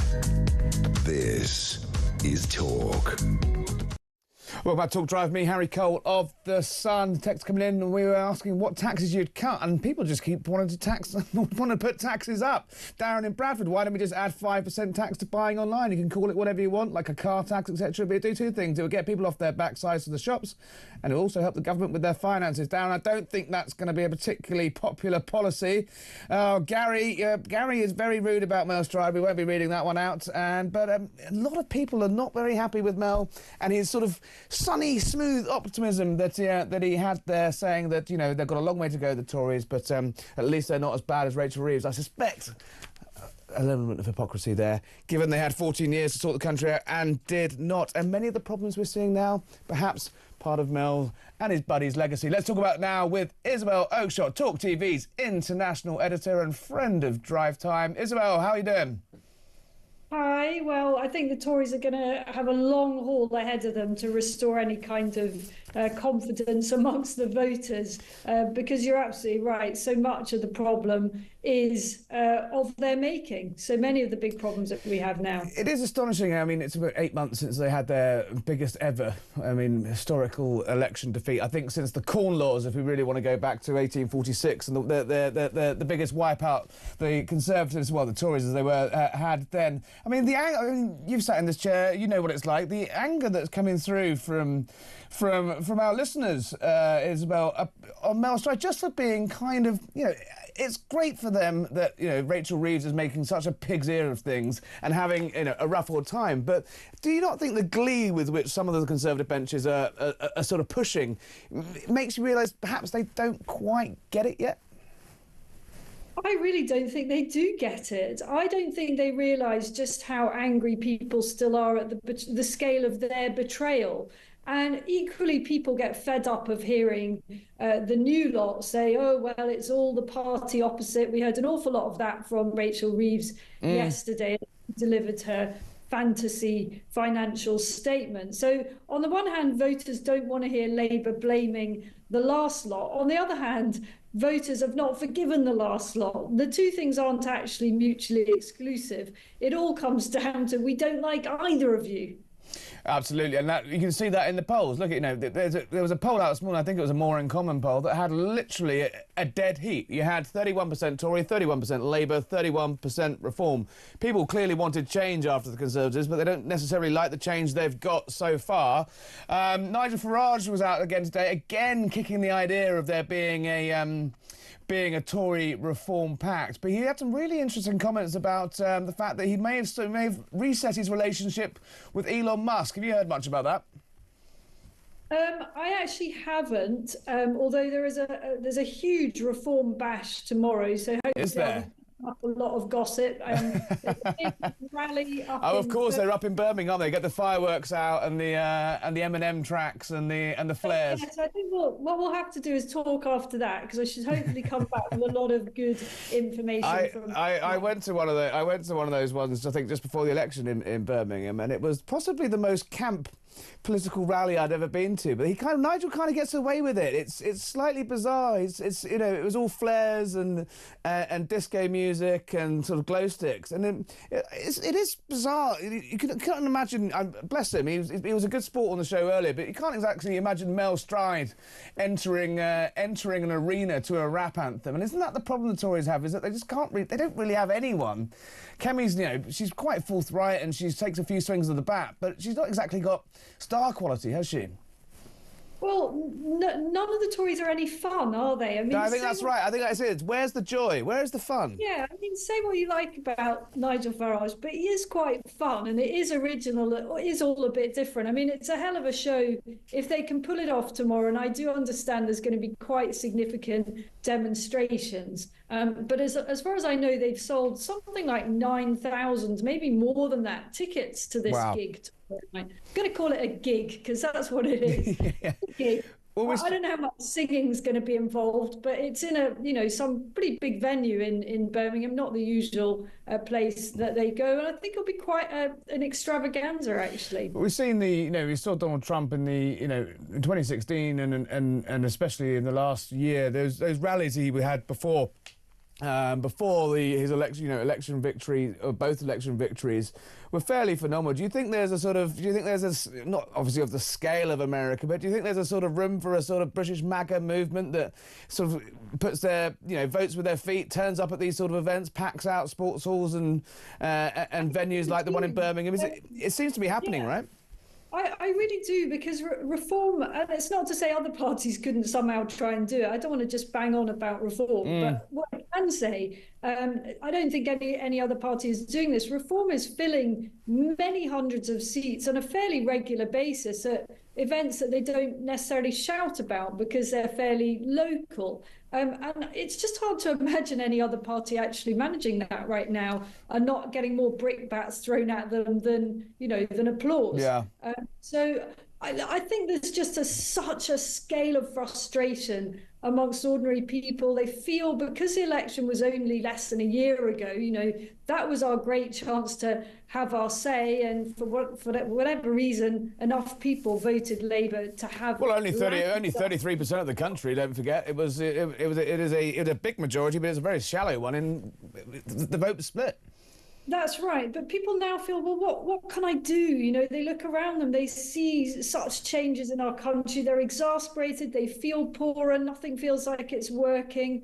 And there's a desire to kind of do something. And that's why I think there is demand for these events, because people want to be part of something and they want to feel there is some hope out there to actually change things, even if it's going to take quite a long time before they have an opportunity to vote again. No, absolutely. And well, you're saying there's going to be protests tomorrow, but one group that's not going to be there, that's what I got you, Isabel. I want to get your reaction to this. The Just Stop Oil have declared themselves the most successful civil campaigners, probably since the suffragettes or something.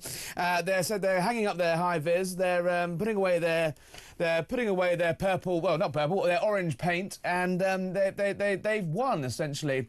They're kind of right, aren't they? Ed Miliband and Keir Starmer's given them everything they want, and they can go back and sit on their trust funds.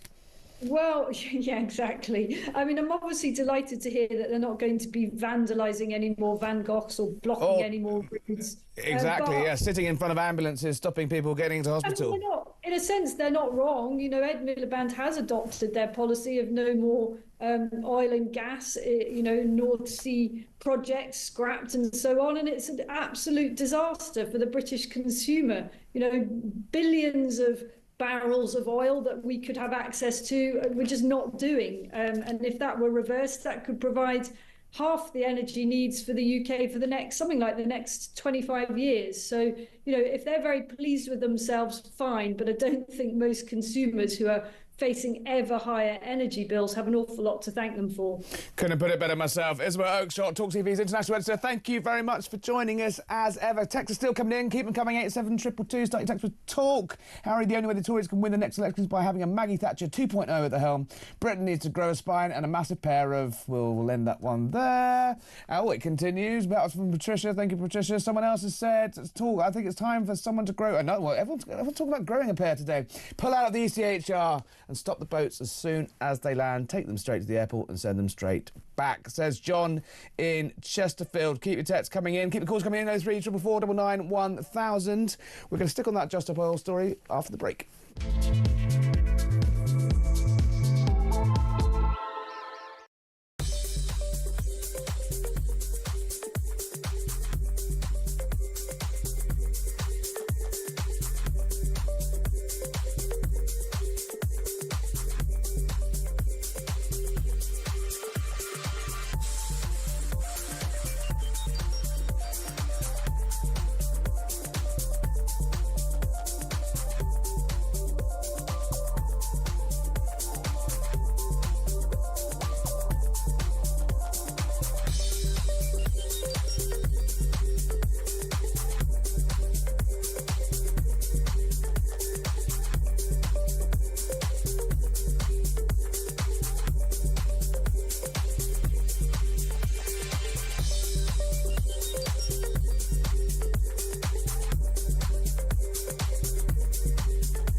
Hugely divisive on the backbenches.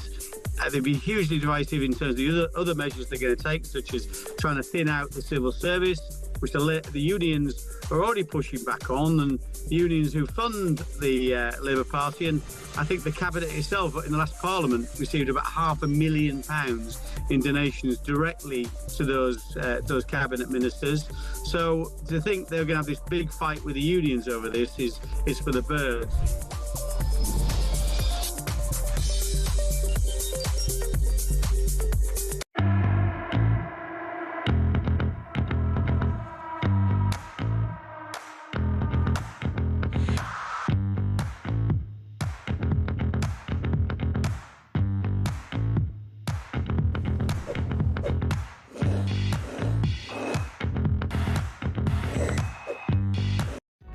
Across the UK, on DAB+, on your smart speaker, on your smart TV, and on your side.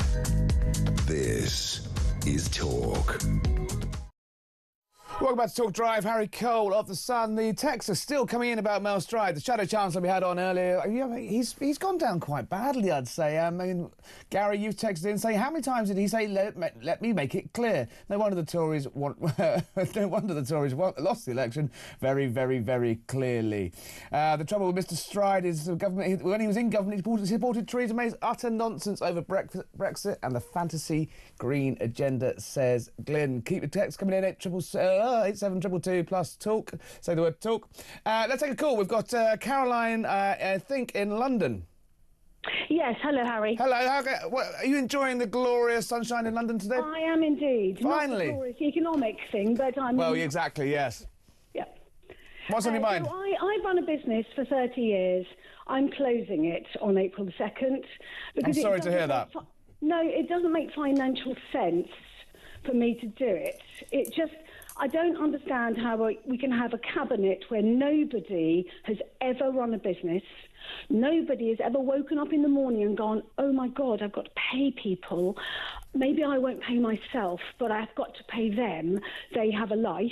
They have no idea what it takes to start up from nothing and run a business. And when you have a Prime Minister that says if you can write yourself a cheque at the end of the month, you're not a worker, it makes me vomit. Caroline, no idea. Caroline, what was? I'm sorry to hear about your plight. What is your business? What did it do? My business. I know all you lot. I'm a PR. I'm an entertainment PR. I know Kevin. I know Hoagie. I know Piers. I know the whole lot of you. I can still work, but I can't afford to hire people and pay them, which I would normally do. I would normally have a staff. But I can't possibly do that as of April the 1st because you can't get rid of anyone, even if they turn up on day one. Well, this is the new workers' rights thing, the new workers' rights package that the government is legislating over the moment, which would make it very hard to fire people and therefore presumably make it very complicated to hire them in the first place. So you don't do it. And the worst thing is, I would love to do it. I have been in business for 30 years. I've hired over 400 people in my life. I've paid all my taxes, all my everything, and it's been made to be.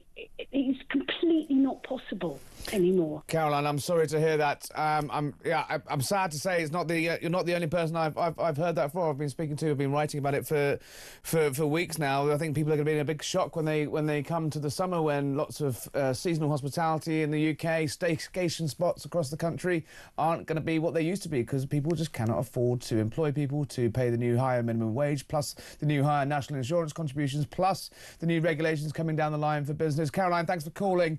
Right, where are we? Hang on, the texts are really coming in now. Harry, for God's sake, slow down. Sorry, that is probably my fault. I got overexcited just by being here on Talk. Let's stick on the Just Stop Oil story. Joining us now, we've got Roy Ram, former commander of Specialist Operations at New Scotland Yard. Good evening, Roy. I tried to converse with with law officials, law enforcement officers as little as possible, but I'll make an exception for you this time. Just tell me. Nothing to fear. Well, I've heard that one before, officer. Just tell me, though. I mean, run us through it. I mean, quite what a drain these clowns, essentially, from Just Stop Oil have been. It is not, we see the sort of the paint and the spraying and the sitting in the roads, but what has it done? What damage has it done financially to the cops? Well, it was an incredibly ill-conceived plan, if you like, or a campaign from the outset.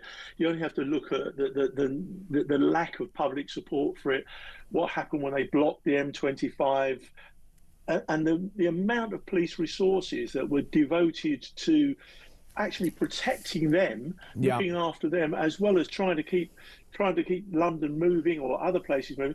It was an absolute disaster. It cost hundreds of thousands of pounds to police, and you don't get that money back. That's off of frontline policing. That's taking coppers away from communities, away from investigating crime, away from things that are really important. And it looked very much like virtue signalling, and well, I think you're spot on there. They say though that they are the most successful civil resistance campaign in recent history. What do you say to that? Well, I think it's nonsense. I think there's a general move in the direction of looking at the cost of oil and the cost to the planet, but that takes time. It takes resource. It takes things like green energy to come online before you can do that. And what they did was just disruptive, and I think made no difference at all. I don't think they've got the right to claim that they moved the needle at all. But what they did do was waste thousands of hours of police time. What do you say to the allegations that are sort of made as a former law enforcement man yourself, that there's an idea of this country that there's a sort of two-tier policing, and the fact people like Just Stop Oil, especially in the early days, were actually given an element of leniency from the Met particularly over their protests, and they were allowed to sit in the road and block things, and there wasn't enough done to sort of move them on, whereas other forms of protests, suddenly people come down on them like a ton of bricks. Do you think that's been fair, and has that been fixed now? I think there has been an element of two-tier policing, and I think a lot of it has come from the fear of retribution, or fear of criticism, if you will, of frontline officers doing the job. I mean, they are absolutely terrified of complaints. We've seen loads of images of them in the street being confronted by these people trying to do the job, and they are absolutely terrified of getting complaints that are going to get them suspended, or they're going to damage their career. And I think policing has got very, very soft and needs to be more robust. And I think we're facing another problem with two-tier policing, a two-tier justice system now. Well, yes. I mean, another story we've been reading about this morning in The Sun and other newspapers is this idea that they're going to reduce the sentences for immigration offences for below 12 months, which would conveniently put the people convicted of immigration offences below the threshold for being deported. I mean, that must send, it sends the public wild. It must send coppers wild as well, right? And the fact that they go chasing these criminals and they're let go. Absolutely, and I think that you only have to talk to some frontline officers who are out there doing the job, a dangerous job, and seeing what sentences people are getting and the way they're being treated by the justice system, and it is intensely frustrating. I mean, I can go back many, many years and seeing when people have been convicted of really serious crimes, things like rape in the UK, and they've been deported from the UK, and 6 months later they're back. And when they get back, there hasn't been the will and the determination to send them back, to deport them again. And that's intensely frustrating. The other thing is the charging levels and then conviction levels have plummeted, especially post-pandemic, in the last 5 years. What do you do? How would you've been there on the front line. What would you do to improve that? And also the other question, I suppose, is is it any wonder that we have a recruitment and retainment crisis within the police service in this country, when you're asked, as you say correctly, to do a very dangerous job for then criminals to be let go? Yeah, I mean, there are a number of elements to your question there in terms of conviction rates and that kind of thing. I mean, we have to improve the quality of investigation right through the police service. And I think in the past, closing detective training schools and kind of labelling somebody a detective when they've just put a suit on without the training that should go with it has been very detrimental. we need to have the quality of prosecutions much improved, and there needs to be much more speed in bringing people to justice.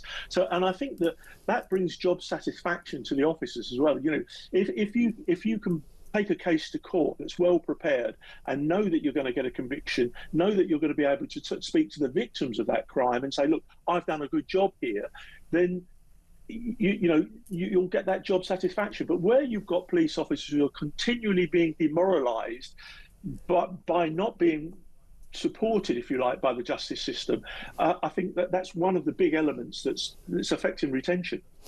Right, well, I got you. We've revealed a story here on Talk this afternoon about Essex Police. Not far from where your old stomping ground. They splurged $600,000 a year on diversity roles, which is enough, we've worked out, to fund 20 extra frontline officers.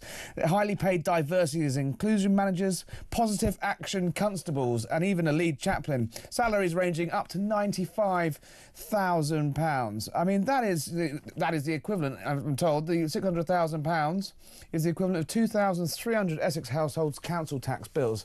How does that stuff make you personally, and then your comrades are still in the force, feel when they're doing the hard graft, and someone is sitting on 95,000 quid, ticking boxes?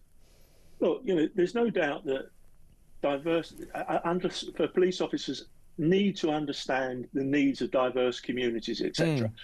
But that's always been, But this has grown up as an industry within policing, and I think when you look at the wider society, I think that table's beginning to turn a bit, and you're seeing people like Bank of England and the Financial Conduct Authority sort of saying, actually, we don't need any more regulation, any more control around these issues, and big companies are reducing the amount they're spending on this kind of training. And I think, frankly, Essex needs to look to itself. I mean, its crime rate is above the national average at about 109%.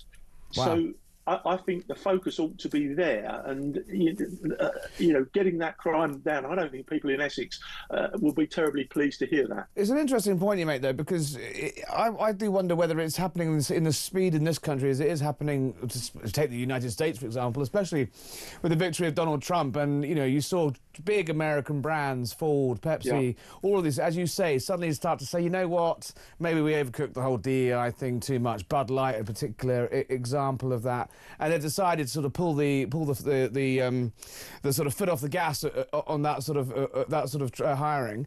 It feels to me like it hasn't quite happened in this country, and we've still got some way to go.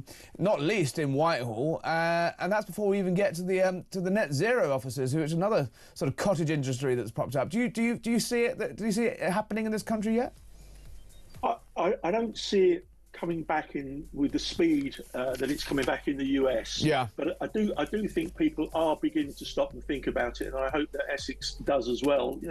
That's an enormous amount of money to be spending on DEI, when it's got the kind of crime figures that it has.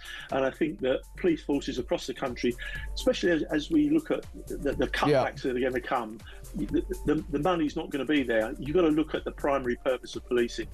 Commander Roy Ram, thank you very much. One quick final text. Chaos in Brum tomorrow, cricket's Barmy Army 30th anniversary, and reform. Thanks, Nigel in Surrey. Back after this.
across the UK.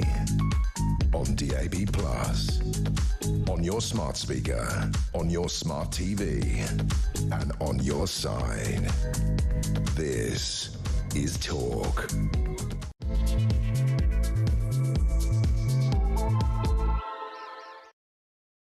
Good evening, Harry Cole here from The Sun on Talk Drive Time for one more hour. What a show we've had so far. We've had Just Stop Oil, we've had Rachel Reeves' Doom Loop, we've had everything really. We've had two-tier policing, but you know, the sunset, as the sun sets after what was a glorious sunny day, I have to say, sitting up here on the 17th floor of the News Building in London, I have to say the storm clouds are gathering for the Chancellor. We'll have plenty more on that after a few chats, but Keir Starmer has been in Paris today.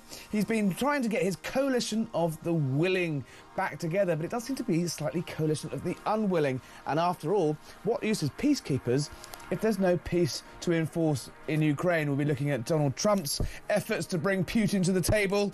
And was it a victory for common sense or not? Or was it surrender? I don't think so. Or have Just Stop Oil decided just to rebrand and go away? And have they really just stopped oil? Because I think we're still pumping it. We'll talk about the climb down, potentially, of Britain's most annoying hippies. Just Stop Oil declaring today they've completed their direct action and will be leaving us all alone. Do you believe them, though? I'm pretty sure I don't, but I want to hear from you. Give me a call, 0344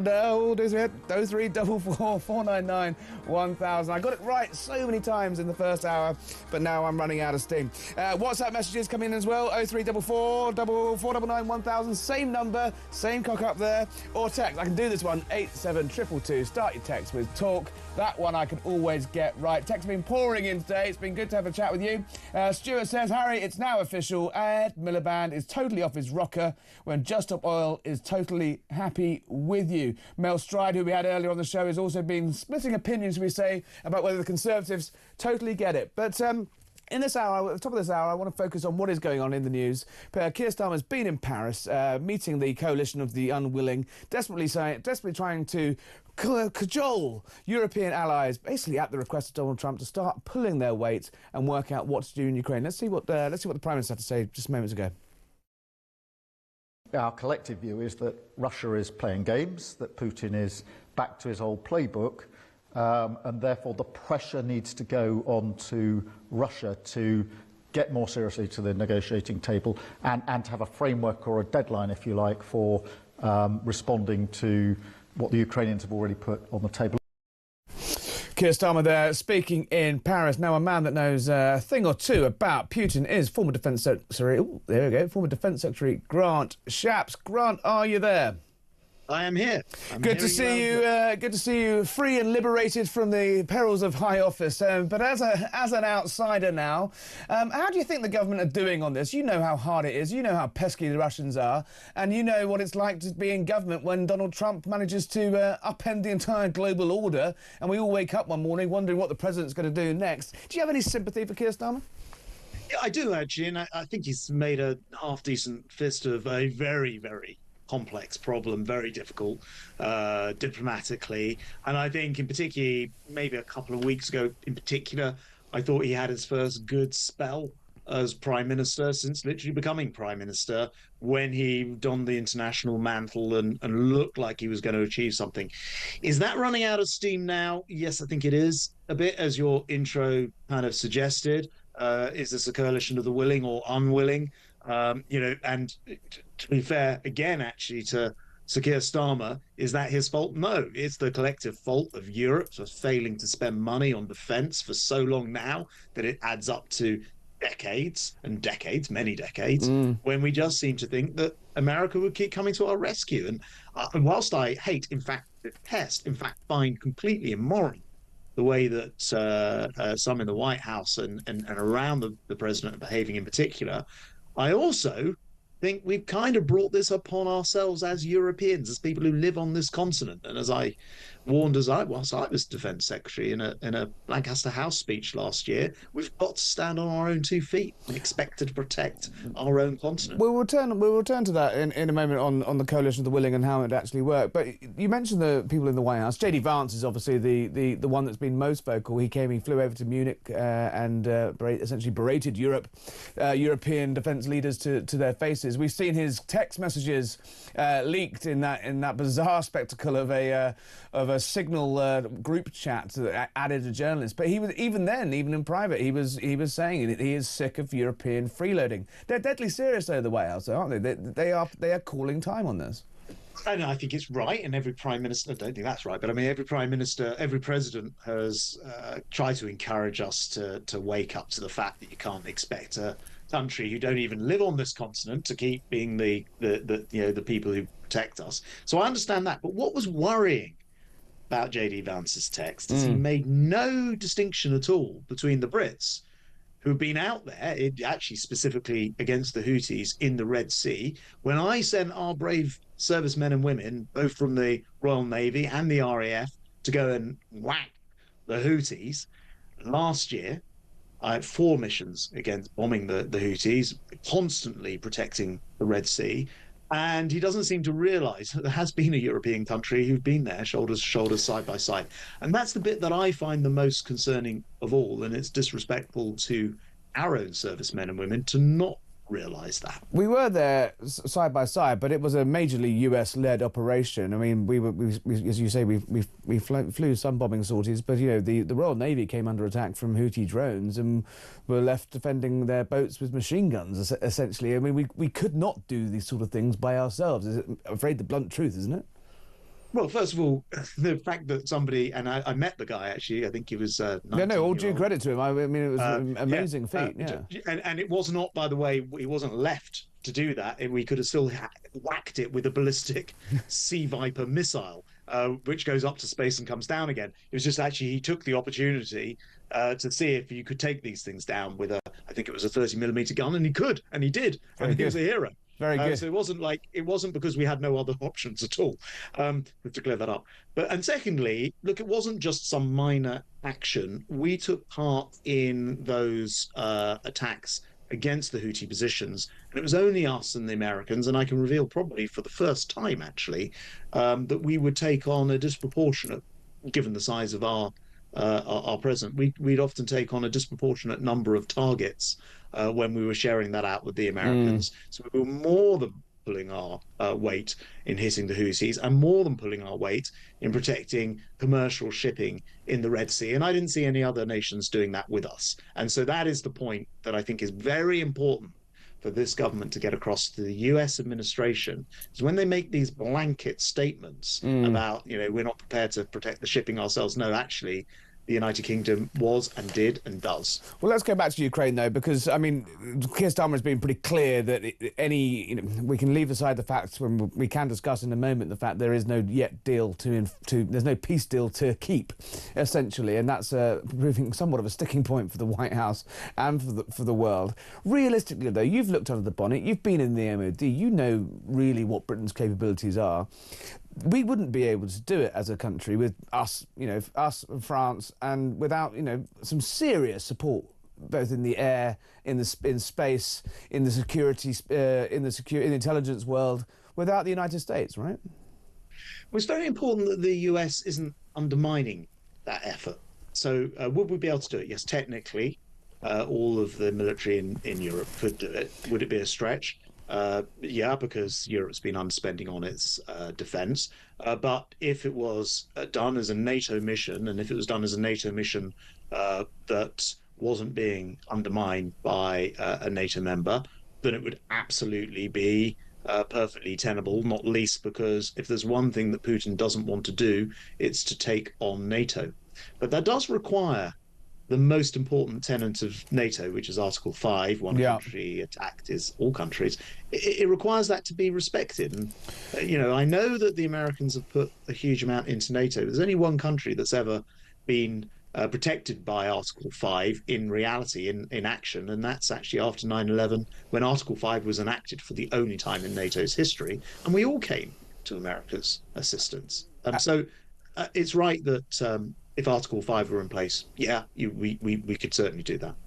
Does Keir Starmer need to be sort of getting involved yet, though? I think is a question lots of readers and lots of listeners will want to know, is that there isn't a peace deal yet. Donald, the sort of frustration that comes out of the White House is we keep talking about the US backstop and trying to move the conversation to the US as sort of a continued engagement on the European continent as the sort of big daddy, essentially underwriting the whole thing. Shouldn't we be focusing, instead of arguing about coalitions of the willing or the unwilling or otherwise, in actually what the peace deal would actually look like? Because so from where I'm sitting, it doesn't look like Putin is coming to the table anytime soon, and if anything, is thumbing his nose. Yeah, you're spot on, and this is exactly it. And whether that's a degree of naivety from the White House that somehow by being nicer to Putin he'd rush to the negotiation table, or dare I say, from the White House, and we've heard this it's nothing that your listeners won't have heard. He seems to think the dictator is the democratically invaded country and their leader, and not the person who actually murders his opponents. There is a strange inversion of reality going on, and for all of those reasons, there isn't a peace deal to protect, and I don't think it's about to emerge. Would be my guess. So that April deadline for a ceasefire looking increasingly April the 20th, I think they wanted it, looking increasingly unlikely. Well, you never quite know. But if you take the steps so far, and it's included some sort of ceasefire proposal for the Black Sea, that is a proposal entirely in Putin's interest. Why? Because his Black Sea fleet has been systematically sunk to the point where Russia is unable to sail its ships. Had a little help from their friends with that one, I think. Former Defence Secretary. Well, we don't talk about it too much, but it is the case that they're not sailing in the Black Sea. And also that Ukraine is already exporting more than it's exported any time during the war, because that channel has been reopened to export via the Black Sea, via Odessa and the rest of it. So I don't see what point there is in agreeing a ceasefire to something which only benefits Russia. And if we're going to see Putin just come back with new requirements and demands, which is what he's done, what he's been doing, you've got to hope that even the White House see through this. I'm not certain they will, but you've got to kind of hope that might be the case. And I think it's more like a benign neglect from the White House rather than anything else. They just want to see it over, and they don't really care about whether it's a just peace or not. We should really care about that as Europeans, because as Europeans, if we don't have a just peace, then Putin will just keep on coming. Grant, while I've got you, obviously you were a Tory cabinet minister. You're no longer an MP, but you do still keep a keen eye on the future of your political party. We had Mel Stride on earlier. Look, he's a nice bloke. He's very smooth. He's very articulate. But I think the feedback we've got from our listeners today is that they just don't quite get it yet. And just because Labour are making a complete hash of things on the economy and various other things, and they're whacking up taxes and talking with forked tongues on regulation while saying they're going to want to deregulate, they're pumping all this new red tape through Parliament. Just because the government are getting it wrong, that perhaps the Tory party hasn't yet realised quite how much anger there still is, and 8 months out of office isn't going to undo the reasons that they were booted out. Is that something you've picked up on? Yeah, I think that's fair. It's not that long, right? And one of the things about being out of office is you can finally say exactly what you think about things, and it's why it's a pleasure to talk to you as well. Yeah, of course, it's only 8 months. It's not long enough for the world to have moved on. I also think that Rachel Reeves is doing an appalling job. She's literally talked this economy into the ground, but people probably aren't quite ready to hear a Conservative shadow chancellor say, if you'd left it with us. But I think it is notable, and I say this trying to be as fair as possible. You've heard me being quite fair to Keir Starmer on this interview. I think it is quite probably the case that we had left an economy which was growing 0.7%, 0.6% per quarter. Yeah, I mean, the Treasury would argue has been disastrous. The Labour Party would argue left a few unexploded bombs for them to pick up. They made up their own bombs, right? So they say, there's a 22 million black hole. Yeah, well, if you go and cave in to the train drivers and you cave in to everybody else, your union mates. But you're pleased to see the rise in defence spending, Austin. Yeah, absolutely. But look, here's actually what happened. For 8 months, they cancelled the 2.5% that I'd already achieved as defence secretary. And said, no, we're not going to do that. We're going to have a defence review. They then panicked and have gone back to the 2.5% and still haven't finished the defence review. So they wasted 8 months during which we could have had that additional expense defence spending actually securing us. Mel Stride was very, very stringent on the fact that Kemi Badenoch's doing a good job. It's going to take a long time, but no, so far so good. Tories are third in the polls. They're a sort of dead heat between Reform, Labour and the Tories, all within a margin of error, really, but the Tories are consistently out in number 3. Do you think he's being sunny and optimistic or delusional? Well, look, I think it is a tough job being leader of the opposition. They say the toughest job in Parliament. And so there isn't an easy kind of route back in its early days. I think that it's very easy to fall into traps that are set up for you, going after Reform membership or something. We shouldn't be talking about them. We just talk about Labour. We are the official opposition. Labour's the government. Well, those are the people we should be going after. So yes, I think there are lessons to be learned, but actually I also think it's early days for Kemi as well, and she probably needs to be given that chance. think some optimism of your own there that we won't be talking about Reform. But Grant Shapps, thank you for your expertise on the global stage and your sunny optimism of the Tories' fortunes domestically. Former Defence Secretary Grant Shapps. Don't go away. We'll keep talking about Trump. Keep the text coming in. 87222. Start your text with talk. Give us a call. 03444 99 1000. Let's get the conversation going.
What price are we going to have to pay in this country, along with other European countries, to significantly increase our defence expenditure to make sure not so much that we're able to fight a war, but we're actually to deter further aggression from Russia. And that's what it's all about. And the move from 2.3 to 2.5, like so many things the government's doing, just isn't touching the sides. There's going to have to be a much more significant increase in our defence expenditure to 3 or maybe even 3.5%.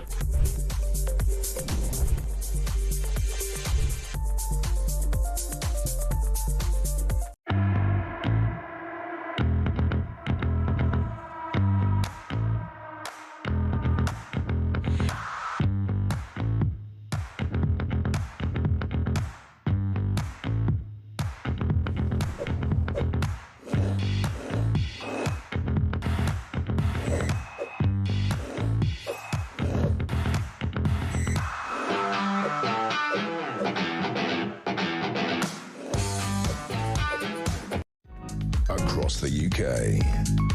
On DAB+. On your smart speaker. On your smart TV. And on your side. This is Talk. Welcome back to Talk Drive. Me, Harry Cole, from The Sun, with you for another half an hour as well. About another 40 minutes until 7 o'clock. Texts are coming in after Grant Shapps, former Tory Defence Secretary, joined us there. Harry, please tell Grant Shapps that ex-Tory voters are really angry and feel let down. The Tories do not deserve to be in government for a very long time, if ever again. That's Carolina and Bath again. Derek in Hatfield says, Harry, Grant Shapps is my MP and well in Hatfield, and I warned him 2 years before the election the party were going to get smashed and he would lose his seat. I told him to have a walk round the high street. That's from Derek in Hatfield. Keep the text coming in. Chris says, Trump has done more in his short time than the Tories and Labour have done in 30 years. That's the view of Chris, and a view I think will possibly be shared by my next guest, Raheem Kassam, the editor of the National Pulse, former Nigel Farage aide, and man about town of Washington, D.C. Raheem, you there? I am here. I had a few words for Grant Shapps as well, but you said I wasn't allowed to swear, so... Well, he was quite feisty, I thought, there, especially on J.D. Vance, the US Vice President, a man I know you've spent some time with recently and have been reporting about. He says that J.D. Vance is, well, broadly correct about Europeans not pulling their weight in terms of defence spending. He's been too disrespectful. Yeah, look, it's not the first time I think that an administration has criticised Europe. You remember the former Obama aide Victoria Nuland had some choice words for Europe back in 2014 as well, other words that we're not allowed to use on this programme.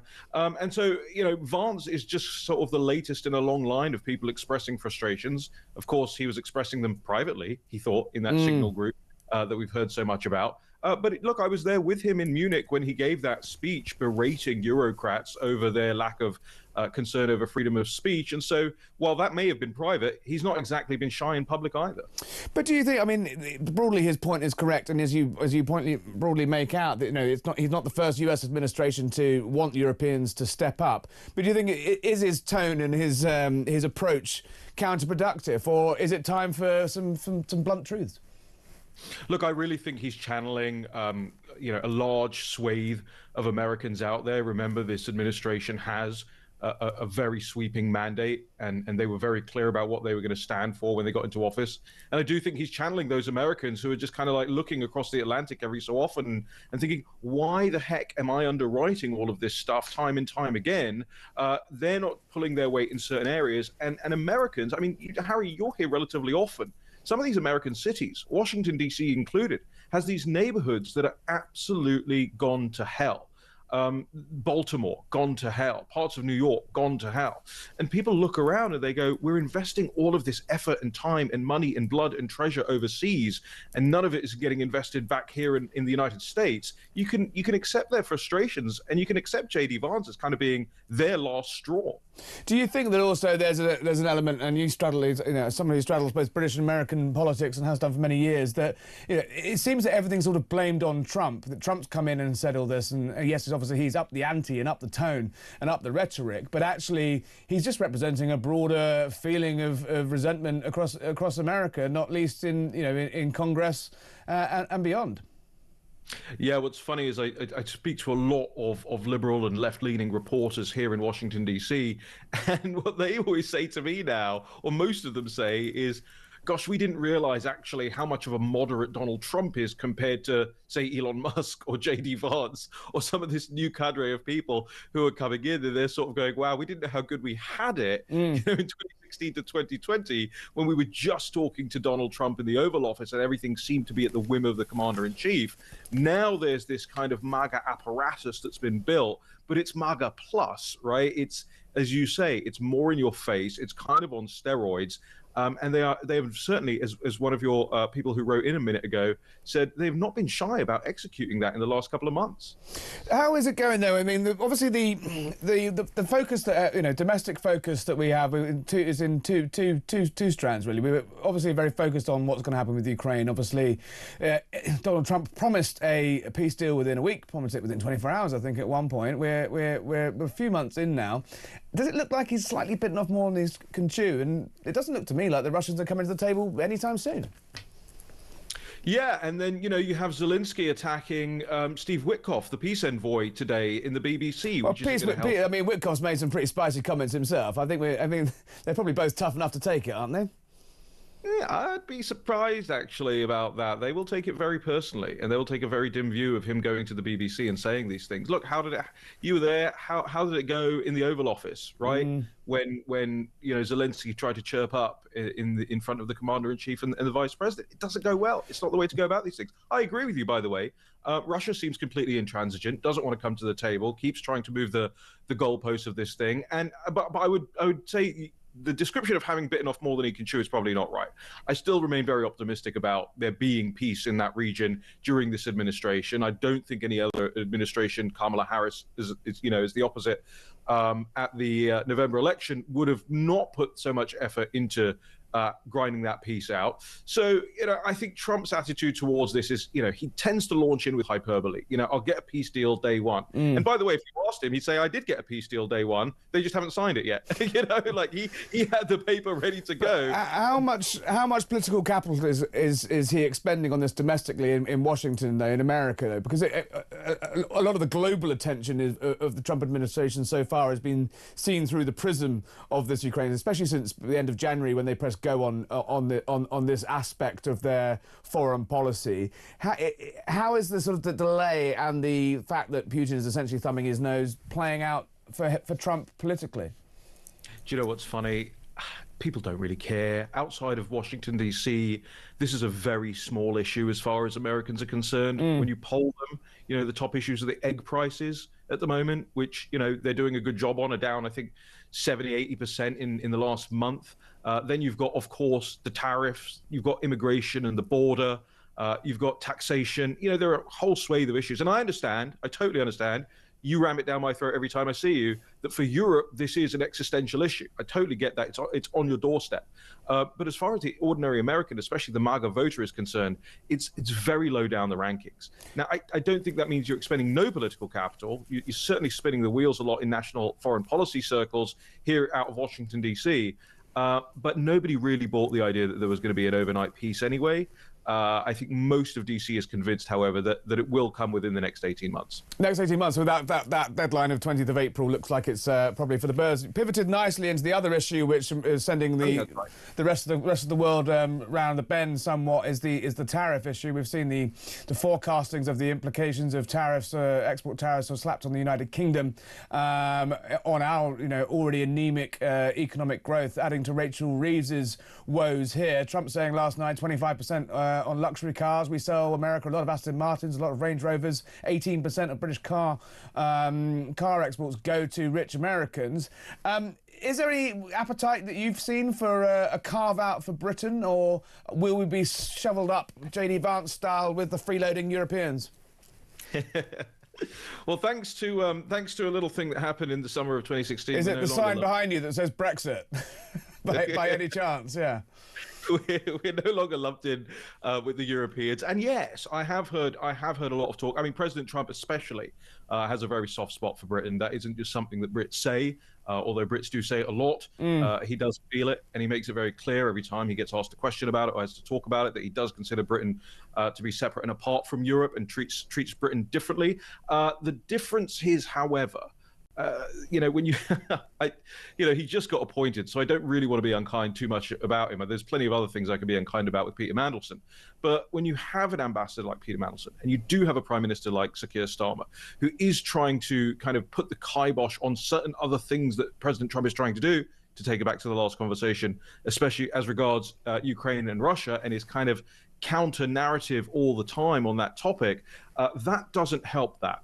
The other part of your question is, just to address the other part of your question, they sell those cars, as you said, to rich Americans. Well, the rich Americans will happily pay a little bit extra to get those cars. 25% on an Aston Martin is not a small amount. Look, You carry on lobbying for the super rich. I'm worried about more. Yeah, I've famously never been accused of that, Raheem. Listen, while I've got you, before you insult me gratuitously anymore live on the radio, your old mate Nigel Farage has been talking in Parliament today about perhaps a sort of peace, a little bit of peace with another good friend of yours, Elon Musk. They also had their Barney over Christmas and fell out. But are you hearing they're all friends again?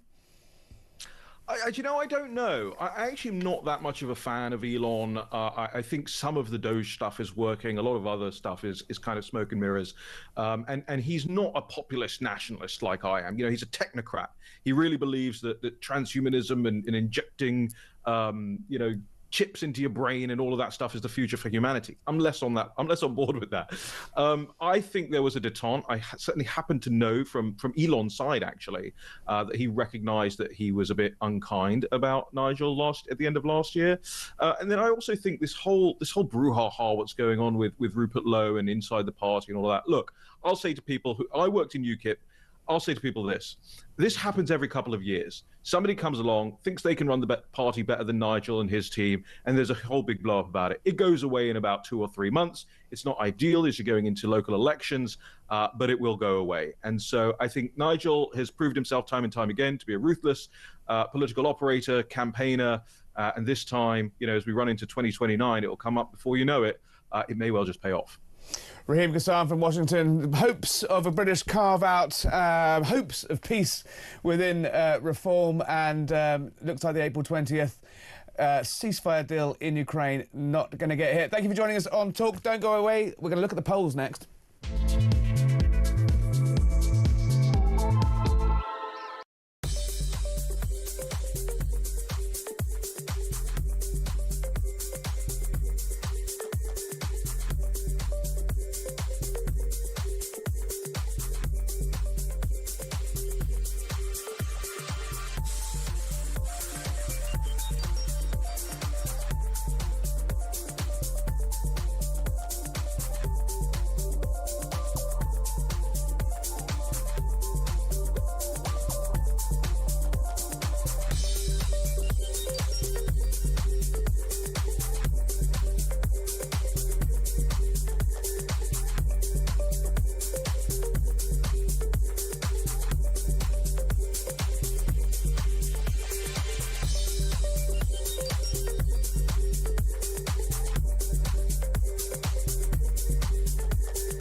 Across the UK, on DAB+, on your smart speaker, on your smart TV, and on your side. This is Talk. Welcome back to Talk Drive Time. Me, Harry Cole. We're in the home straight now. This is where it gets spicy. Normally, where I really mess up the number. But if you do want to talk to me in this last hour, give us a call 03444 99 1000. I think we kind of did it there. Text 87222. That's a good text today. Let's put it all in a bit of context. We've been talking about Donald Trump. We've been talking about tariffs. We've been talking about Rachel Reeves. We've been talking about reform. But let's have a look at what the data says. Joining me now is a pollster to the stars, James Johnson from JL Partners, a man with his who most closely predicted the US election and got pretty close in the UK as well. James, let's start with Britain. Remarkable dead heat at the moment, isn't it, between Reform, the Tories and Labour? That election, if the election result looks like that, it's going to be carnage. It would be carnage. In fact, it might not even be possible to form a government.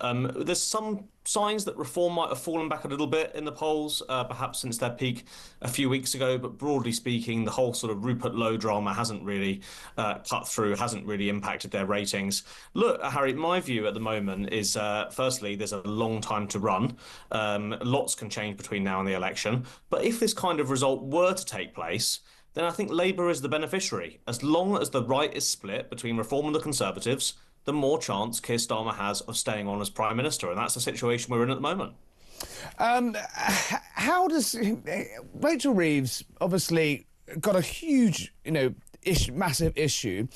What sort of fiscal issue? It's also obviously a huge political issue for the Labour Party. They're caught in this bind between the fact that come October they'll be unable to borrow more and have the markets wear it.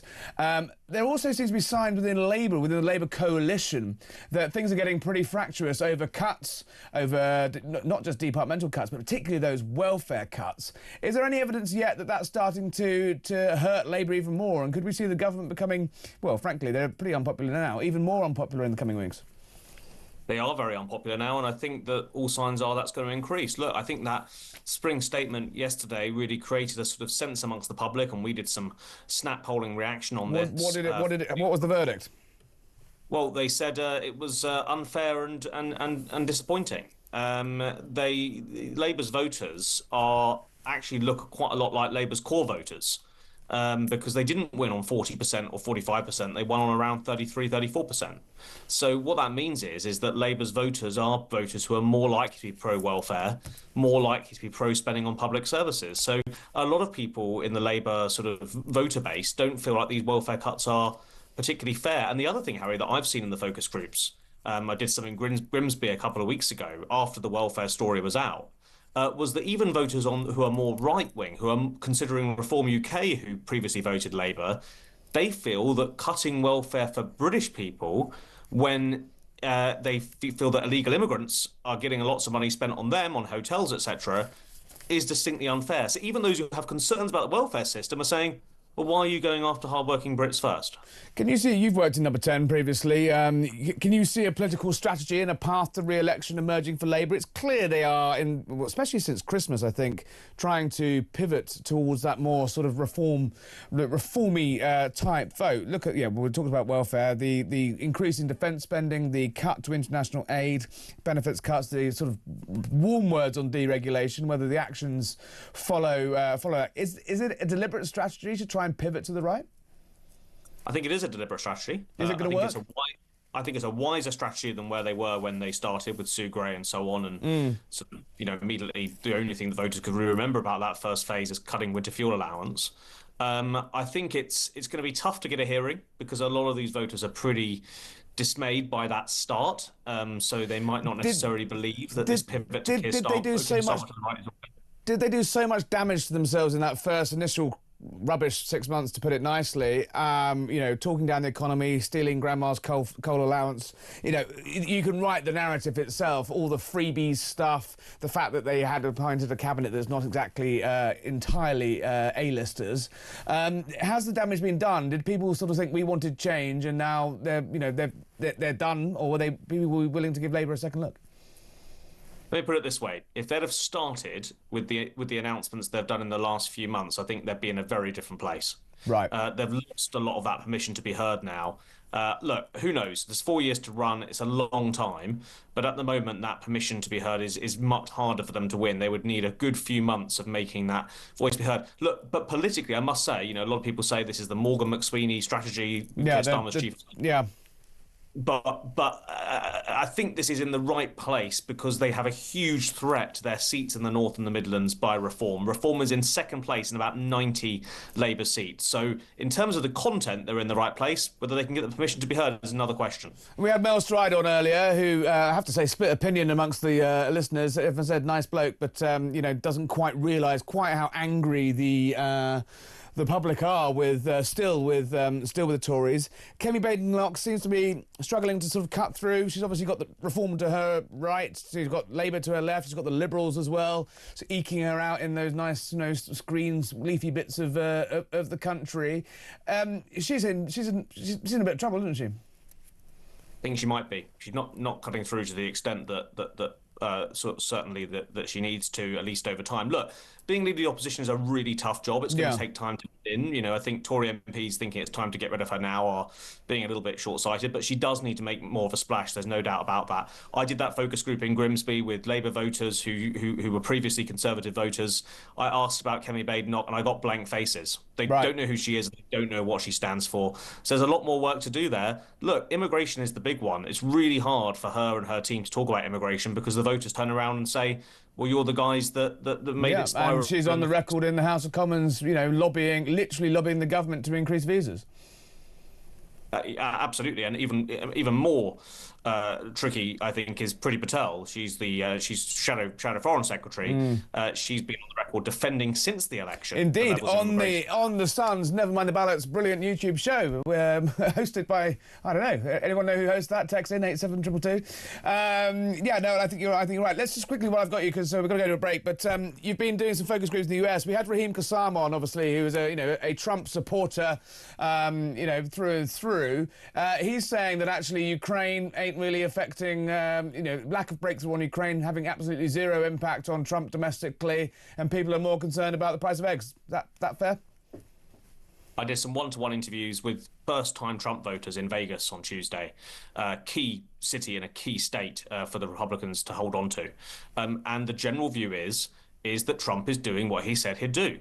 And they feel that on Ukraine, that's actually representing what they want, which is less spending on foreign affairs and America abroad.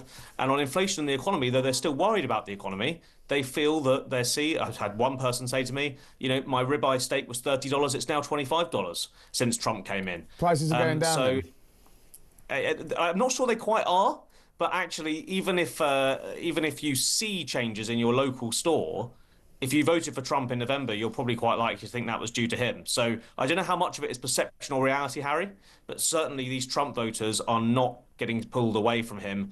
Even if this blunder with the Signal app leak that happened, the defense plans that were discussed, the voters to me said, that's not Trump's fault. I'm with the president, and what about set to continue? What about the tariffs, which obviously, of making people squeal around the world everywhere other than America? How's that playing domestically? And the argument goes that tariffs actually put up prices at home anyway, so they shouldn't necessarily be popular. Or has he got the rhetoric right enough for America first, and the hell with the rest of them? Certainly, in the polling across the country, we have seen support for tariffs come down in the US. Since they were brought in. I think people are making more of that link between prices and tariffs. But the key group that matters, those first-time Trump voters in November 24, when I ask them, they say, we need this. It might be a bit painful, but we need it to make the balance fairer. We need it to make sure people are paying their way and that we're getting jobs here in the US. So for now, at least, in theory, there is that support there amongst his voters for tariffs. James Johnson, thank you for joining us on Talk Drive Time. Texts are coming in. Harry, did you actually really thank Grant Shapps for his expertise on the global scene? You'll be thanking Rachel Reeves for her economic expertise next. Sorry, Chris in Newbury, I didn't know. I was just being polite. It was always nice to thank people for coming on and sharing their views, whether you agree with them or not. Hi, Harry. I love that guy's Brexit sign from Derek. That'll be Raheem Kassam's ginormous sign. Right, we've got to go for another break. But before you go, probably one for Rachel Reeves here. She loves free tickets. Time to find out how you could be in a chance of winning Oasis tickets at Wembley this summer. How'd you fancy winning tickets to the hottest gig of the century? Here at Talk, we're giving you the chance to bag yourself a pair of tickets to Oasis at Wembley this summer. Plus, we're giving away a whopping 10 grand and putting you up for the weekend in a London hotel. All you need to do is text the word prize to 83338 and you're in the draw. Alternatively, you can enter by post. Once again, all you need to do is text the word prize to 83338 or you can enter by post. Good luck. 18 plus UK excluding Northern Ireland. Enter by text for £2 plus one standard network charge by 11 p.m. on the 7th of April 2025. Or post your name and number to Oasis Competition, PO Box 3190. Colchester CO2 8GP to arrive by 5 p.m. on the 10th of April 2025. Full terms and conditions at talksport.com. This is a News Broadcasting Network promotion.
Did the Tories do anything to make it better? We delivered Brexit and gave ourselves the opportunity. Let's not forget that. Because that, We for did you, I mean, deliver. you and me, I think that is the starting point. Brexit wasn't a moment in the in time. It's the kind of gate you've got to go through to do a lot of things that you don't have the power What was to do stopping? when I you're don't in the understand. EU. What was about being in the EU was stopping us delivering growth? We couldn't change deregulate employment law. It's difficult to change environment and planning law. You know, the restrictions on VAT. There are all kinds of things that just kind of tie your hands.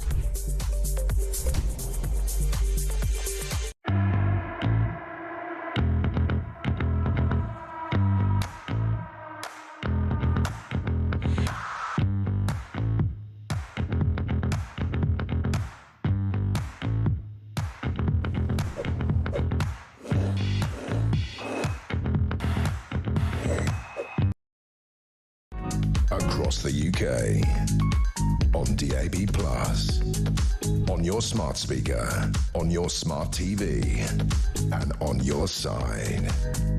This is Talk. Well, back to Talk Drive. Me, Harry Cole from The Sun. We are in our final 10 minutes of another great episode of Drive Time, if I say so myself. Last chance to get your text in to insult me, as some of you have done, say nice things about me, as others of you have done, and just generally have a rant. If you want it, 87222, start your text with Talk. But now, my favourite part of the show we've been doing now, I'm joined by my esteemed colleague, Alex Goss, head of news at The Sun, Hi, who Harry. is going to give you a sneak preview of what is in tomorrow's Sun newspaper. Alex, what we got? So the hot topic of the moment, very much so, much like the weather as it improves, is migration, particularly migration across the Channel. Well, as the weather improves, it seems the boats go back up. The government said that they'd managed to smash the difference between, linking so hot and sunny days and less windy days to crossings, but the that's numbers seem like nonsense. 1,722 crossings in a week. Wow. The numbers this year, we've got 8,000 more people being housed in hotels, which is now costing us £4.5 million a day. So we're talking staggering numbers. Now, what I can say, without teasing too much information away, is that we sent Ed Southgate, one of our best top reporters, top young reporter. He's been in Calais for the last few days and very much on the front line, talking to these poor, desperate people who are attempting to make this perilous crossing. At the behest of evil criminal smugglers and they're profiteers. charging £1,000 per crossing, 100 people on a boat, several boats crossing a day. We can see the scale of the wealth that's there that inspires these people, but it's not stopping the numbers. Well, Labour came into power promising to smash the gangs. They have not. They have not, and actually, some of the scenes I can talk about, which we saw overnight into tomorrow. While people are getting pepper sprayed on the beach, the police are being overwhelmed, and then there's still young children, small babies, but lives being put at risk, being carried onto these crafts. 29,645 crossings since Keir Starmer became Prime Minister, up 31%. Jack Elson of The Sun also revealed on our show earlier. The French aren't doing enough, are they? Well, 500 million a year we've been getting. Well, that's $500 million. I mean, that's nothing to sniff at. But if you look at what we've seen on the ground, what Ed has seen, and he's been talking to these people and everyone on the front line there, is that they just simply cannot cope. It's such the demand is there, the scale and resources are there for the smugglers, and the French appear to be massively out-resourced. And they're running rings around us. Right, well, big investigation in The Sun tomorrow. Do not want to miss that. Go on then, give us some, that's presumably the heavy bit. Absolutely. As we discuss so often when you come on, it's light and it's shade. That's presumably the shade. What's the light? Well, let's look at what's coming up. Easter holidays, of course, and where will we find... Well, what a glorious sunny day it was today here. Sunny day, but then, of course, where are we all going to find ourselves in 2 weeks' time? In a big queue at Stansted Airport, no doubt, as this particular traveller was. But this very bright young student was able to get round Ryanair's baggage fees using a comedy ruse. So she would have faced, obviously, she had a makeup bag and 2 extra jumpers. She didn't want to pay I think it's £45. 45 quid now. That's probably more than the ticket, right? If you don't check it in advance. That's absurd. Look, I have huge respect for Mr. O'Leary. I think, in terms of modelling what they do and how they fly you everywhere. Think about the cost of a train. Absolutely, but if you're lucky enough, you get a window. So. That's indeed. But every penny counts during a cost of living crisis. Of course. Rather than pay the extra, she had a lovely big trench coat on. She popped the 2 jumpers or coats up along with her makeup bag and went through as a pregnant lady. It's like a pregnant. So she dressed up as a pregnant woman with all her clothes up her jumper. Yep, and was waved straight through by the gate staff at Ryanair and managed to save herself. It's like that old cartoon, isn't it? When it's like 3 bears on top of each other in a long coat with a hat.